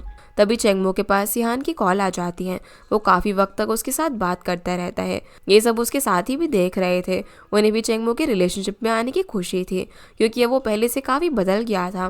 वो पहले से ज़्यादा स्माइल करने लगा था। रात में फिर चेंगमू बैठा हुआ था कि तभी सियान उसे बोलती है कि आखिर तुमने उस रोज़ को क्रिस्टल ग्लास में कैसे फिक्स किया, और उसे एक और रोज़ देती है। चेंगमू कहता है कि बस इतना ही। तभी उसे याद आता है कि उस दिन सियान ने उसे रोज़ के साथ एक लेटर भी दिया था, इसीलिए वो सियान को उसके लिए लेटर लिखने के लिए कहता है और सियान भी उसे मना नहीं कर पाती और लिखना शुरू कर देती है। वो बहुत सारे लेटर लिखती है, लेकिन चेंगमू को उनमें से एक भी लेटर पसंद नहीं आता, इसीलिए वो उस लेटर में लिखी हुई लाइन बोलने लगता है। उन्हें सुनकर सियान बोलती है कि तुम जेलस फील कर रहे हो। चेंगमू बोलता है कि ऐसा कुछ भी नहीं है और फिर से सियान को लेटर लिखने के लिए कहता है। इधर जियान अपने काम पर जा रहा था कि तभी हान उसे रोक लेती है। वो उसे बोलती है कि मैंने तुम्हें कल रात एक रेस्टोरेंट में काम करते हुए देखा। मुझे बुरा लगता है जब तुम इतना काम करते हो तो तुम मेरे पैसे मत देना। जो सुनकर वो बोलता है कि मैं जितना जल्दी हो सके तुम्हारे पैसे देने की कोशिश करूँगा, और वो उसे धूप की वजह से अपनी जैकेट दे देता है। हान को जब जियान की जैकेट मिलती है तो वो बहुत ज़्यादा खुश हो जाती है, क्योंकि जियान को कहीं ना कहीं हान की फिक्र थे। वहीं शॉप में बिन सभी को बताता है कि एक बहुत बड़े ब्लॉगर ने सोल शॉप के बारे में आर्टिकल लिखा है। ये शॉप चेंगमू की कंपनी के सपोर्ट से इतना फेमस है। चेंगमू इस बात को इतने सीरियसली नहीं लेता, क्योंकि उसे पता था कि इस शॉप के लिए उसकी बहन ने काफ़ी पैसे इन्वेस्ट किए थे और वो इस बात को मान भी रहा था। पर बिन और उसके साथियों को लग रहा था कि कोई जानबूझकर उन्हें नीचे गिराने की कोशिश कर रहा है। चेंगमू को भी एक पोस्ट के बारे में पता चल गया था, इसीलिए वो अपनी कंपनी के पीआर डिपार्टमेंट को इस आर्टिकल के बारे में और इन्फॉर्मेशन निकालने के लिए लगा देता है। इधर घर जाने के बाद सियान भी चेंगमू को इस आर्टिकल के बारे में बताती है, लेकिन चेंगमू इस बार भी उसकी बात को इतनी ज़्यादा सीरियसली नहीं लेता। फिर हमें उस ब्लॉगर को दिखाया जाता है जिसने ये सारी बातें सोशल मीडिया पर फैलाई थी। दरअसल ये ऐसे ही कामों के लिए फेमस है, जिससे कि उसे और ज़्यादा पॉपुलैरिटी मिल सके। इस बार वो अनाउंस करता है कि चेंगमू उसी की कंपनी के एक आर्टिस्ट के साथ रिलेशनशिप में है और उसने उस आर्टिस्ट के लिए कुछ पर्सनल रूल्स भी सेट कर रखे हैं। ये बात चेंगमू को और भी ज़्यादा परेशान कर देती है। इसके बाद वो सीधा ली के पास चली गई। ली तो इस बात से खुश था कि उसके रिलेशन के बारे में सभी को पता चल गया, लेकिन चेंगमू अभी तक यही सोच रही थी कि आखिर उनकी ये पर्सनल बातें लीक किसने की। ली भी उसे बोलता है कि मैं भी उसे ढूंढने की कोशिश कर रहा हूँ, पर अभी तक मुझे कोई भी नहीं मिला। उधर वो सोशल मीडिया इन्फ्लुएंसर चेंगमू की मेंटल हेल्थ के बारे में सभी को बता देता है। उसने ये भी झूठ बोल दिया कि चेंगमू अपने भाई और फूड ब्लॉगर सियान का इस्तेमाल कर रही है। अब ये खबर सोशल मीडिया पर आग की तरह फैल गई। सभी लोग बस चेंगमू की मेंटल हेल्थ के बारे में ही बातें कर रहे थे। अगले दिन चेंगमू की शॉप में बहुत सारे लोग भी पहुंच जाते हैं। उसके साथी वर्कर उन्हें रोकने की कोशिश करते हैं, लेकिन वो बहुत ही ज़्यादा लोग थे, इसीलिए वो अकेले उन्हें संभाल नहीं पाते। चेंगमू को भी इतने सारे लोगों को देखकर पैनिक अटैक आने लग जाता है, इसीलिए वो जल्दी से अपनी शॉप से भाग जाता है। इधर चेंगमू की काफ़ी ज़्यादा फिक्र हो रही थी, इसीलिए वो उसके बारे में पूछने के लिए सियान के पास जाती है, लेकिन सियान को भी नहीं पता होता कि वो कहाँ पर है। पर सियान चेंगमू को हौसला देती है कि वो जल्दी उसे ढूंढ लेगी। इसके बाद हम चेंगमू को बीच के पास देखते हैं। वो याद करता है कि कैसे उसकी मॉम ने उसके सामने अपनी जान ले ली और उसके बाद कैसे उसकी बहन ने उसे संभाला। तभी पीछे से सियान भी उसे ढूंढते हुए वहाँ पर आ जाती है। उसे लग रहा था कि चेंगमू यहाँ पर सुसाइड करने के लिए आया है। वो उसे हौसला देते हुए बोलती है कि हम सभी तुम्हारे साथ हैं, लेकिन वो तो उसकी बातों पर हंस रहा था, क्योंकि उसका सुसाइड करने का कोई भी इरादा नहीं था। सियान अब उसे अपने साथ घर चलने के लिए कहती है और चेंगमू भी उसके साथ जाने के लिए मान जाता है। रास्ते में चेंगमू सियान को अपने मास्टर से भी मिलवाता है। फिर सियान चेंगमू को उसकी बहन के पास ले जाती है, क्योंकि उसे उसकी काफ़ी ज़्यादा फिक्र हो रही थी। चेंगयू उसे देखकर राहत की सांस लेती है। चेंगमू आते ही उसे माफ़ी मांगते हुए बोलता है कि मैं आज के बाद किसी को भी बिना बताए ऐसे नहीं जाऊंगा। और अब चेंगयू को ये भी पता चल गया था कि 1 साल पहले चेंगमू सुसाइड करने वाला था। चेंगयू बोलती है कि मॉम डैड के बाद हम दोनों एक दूसरे पर डिपेंडेंट थे। तुम मेरे लिए जी रहे थे और मैं तुम्हारे लिए। अगर तुम्हें कुछ हो जाता तो मेरा क्या होता? तुम कभी भी मेरे ऊपर बर्डन नहीं हो। चेंगमू भी अब यहाँ पर उसकी बातों को समझता है। अगले दिन अब चेंगयू और ली उस सोशल मीडिया इन्फ्लुएंसर से मिलते हैं, जहाँ पर चेंगयू उसे एक कॉन्ट्रैक्ट नोट देती है, लेकिन वो इन्फ्लुएंसर उस पर साइन करने से इनकार कर देता है। तभी लियो उसे उसकी बेटी की एक वीडियो दिखाता है। वो एक बीमारी की वजह से हॉस्पिटल में एडमिट थी। वो लड़की अपने डैड को बोल रही थी कि वो अब और सोल डेजर्ट शॉप की रेपुटेशन को ख़राब ना करे, क्योंकि उसे उस शॉप का डेजर्ट बहुत ज़्यादा पसंद है। लियो उस इन्फ्लुएंसर से कहती है कि तुम्हारी बेटी के इलाज के लिए जितना भी खर्चा होगा वो मैं पे कर दूंगा। इन्फ्लुएंसर ये सुनकर बहुत ज़्यादा हैरान हो जाता है, क्योंकि उसने उनके साथ इतना बुरा किया और वो सब फिर भी उसकी मदद करना चाहते हैं। जो देखकर वो बोलता है कि आज के बाद मैं सोल शॉप के बारे में कुछ भी गलत पोस्ट नहीं करूंगा। चेंगयू बोलती है कि तुम्हें पब्लिकली चेंगमू से माफ़ी मांगनी होगी। इन्फ्लुएंसर भी ऐसा करने के लिए मान जाता है। तभी चेंगमू से पूछती है कि आखिर तुम्हें किसने करने के लिए बोला था। इन्फ्लुएंसर अब यहाँ पर शेन के बारे में उन्हें बता देता है। दरअसल ये वही चेंगयू का एक्स बॉयफ्रेंड था, जो कि चेंगयू और ली के रिलेशनशिप से जल रहा था, इसीलिए उसने ये सब करवाया। अब चेंगयू अपने भाई और ली को लेकर शेन की बिल्डिंग के बाहर आ जाती है, लेकिन वो चेंगमू और ली को बाहर छोड़कर अकेली अंदर चली गई। चेंगयू शेन के रूम में जाती है और उसे बहुत जोर से थप्पड़ मारती है। वो शेन से बोलती है कि तुम्हें अपना गुस्सा मेरे पर निकालना था, तुम चेंगमू को क्यों उसके अंदर लेकर आ रहे हो। शेन भी गुस्से में आकर सब कुछ बोल देता है। वो बोलता है कि तुमने चेंगमू के लिए मुझे छोड़ दिया था। चेंगयू इस बात पर उसे बोलती है कि मैंने चेंगमू के लिए नहीं, बल्कि मैंने ही तुम्हें छोड़ा था। इतना कहने के बाद वो वहाँ से जाने लगती है, पर शेन उसे पीछे से पकड़कर अपने साथ रहने के लिए फोर्स करने लग जाता है। चेंगयू उसे बोलती है कि मैं पहले तुम्हें जितना प्यार करती थी उतना ही आज नफरत करती हूँ, लेकिन फिर भी वो उसे जाने नहीं देता। उसकी आवाज़ सुनकर चेंगमू और ली भी वहाँ पर आ जाते हैं। चेंगमू अब यहाँ पर शेन को एक मुक्का मारकर नीचे गिरा देता है और चेंग इन दोनों के साथ यहाँ से चली जाती है। इधर उस इन्फ्लुएंसर ने भी पब्लिकली अपनी गलती को कबूल लिया था। रात में फिर से हान चेंगमू को बताती है कि उसके पेरेंट्स ने भी इंटरनेट पर उस कंट्रोवर्सी को देख लिया था, लेकिन वो बिल्कुल भी गुस्सा नहीं है। फिर सियान चेंगमू को उसकी मॉम डैड की भेजी हुई एक वीडियो दिखाती है, जिसके अंदर वो उसे मुसीबत से निकलने के लिए हौसला दे रहे थे। सियान की मॉम बोलती है कि आज के बाद वो चेंगमू के मॉम डैड भी हैं, जो सुनकर वो बहुत ज़्यादा खुश हो जाता है और अब दोनों एक दूसरे के काफ़ी क्लोज आ जाते हैं। रात में अब सियान सोते वक्त लाइट्स ऑफ कर देती है। लाइट्स ऑफ होते ही चेंगमू उठ जाता है। तभी सियान उसे बोलती है कि तुम्हें डरने की ज़रूरत नहीं है, मैं यहीं पर हूँ। जो सुनकर वो रिलैक्स होकर फिर से सो जाता है। दूसरी तरफ लियो और चेंगयू दोनों एक साथ बैठे हुए थे। उसी वक्त चेंगयू को उल्टी आने लग जाती है। उन्होंने जब इस बारे में डॉक्टर को दिखाया तो उन्हें पता चलता है कि चेंगयू और ली दोनों मॉम डैड बनने वाले हैं। जो सुनकर लियो उससे कहता है कि हमें अब शादी कर लेनी चाहिए। चेंगयू भी उसके साथ अब शादी करने के लिए मान जाती है। अगली सुबह फिर सियान चेंगमू के लिए ब्रेकफास्ट बनाती है, पर चेंगमू देख लेता है कि सियान ने ब्रेकफास्ट खुद नहीं बनाया बल्कि बाहर से ऑर्डर किया है। दरअसल सियान को ज़्यादा कुछ बनाना नहीं आता था, लेकिन चेंगमू उसे कह देता है कि अगली बार तुम खाने के पैकेज को छुपा देना, और दोनों हंसने लग जाते हैं। इसके बाद चेंगमू सियान को लेकर अपनी शॉप में चला जाता है। उस शॉप में काम कर रहे लड़के उसे फिर से शॉप में देखकर काफ़ी ज़्यादा खुश होते हैं। चेंगमू फिर इंटरनेट पर डालने के लिए एक वीडियो भी रिकॉर्ड करता है, जिसमें वो अपनी मेंटल हेल्थ के बारे में बता देता है। वो अपनी ज़िंदगी के बारे में भी बता देता है कि कैसे जब वो डिप्रेशन से गुजर रहा था तब उसके मास्टर ने उसकी मदद की थी। इसीलिए आज वो एक डिसीजन लेता है कि वो अपनी शॉप पर मेंटल हेल्थ की प्रॉब्लम से गुजर रहे लोगों को रखेगा। सभी लोगों को ये डिसीजन काफ़ी अच्छा लगता है। इसके बाद चेंगमू एक नए डेजर्ट भी बनाता है और उसकी शॉप में फिर से कस्टमर्स आना शुरू हो जाते हैं। शॉप के बाहर जियान और हान खड़े हुए थे, जहां हान जियान को बताती है कि उसका सेमेस्टर फिर से शुरू हो रहा है, इसलिए मुझे यहाँ से जाना होगा। जाते जाते हान फिर जियान से पूछती है कि क्या तुम मुझसे प्यार करते हो, तो जियान बोलता है कि जब तुम अगली बार यहाँ पर आओगी तब तक मैं तुम्हारे सारे पैसे चुका दूंगा, और क्या तुम मेरी गर्लफ्रेंड बनकर वहाँ पर आ सकती हो।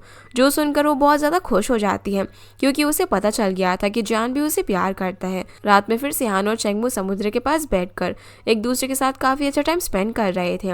अगली सुबह सूरज उगते ही चेंगमू सियान को उसी जगह पर लेकर जाता है जहाँ पर वो दोनों पहली बार मिले थे, जहाँ वो उसे बोलता है कि अब हमें शादी कर लेनी चाहिए। सियान भी उसके साथ शादी करने के लिए मान जाती है और दोनों एक दूसरे को किस करते हैं।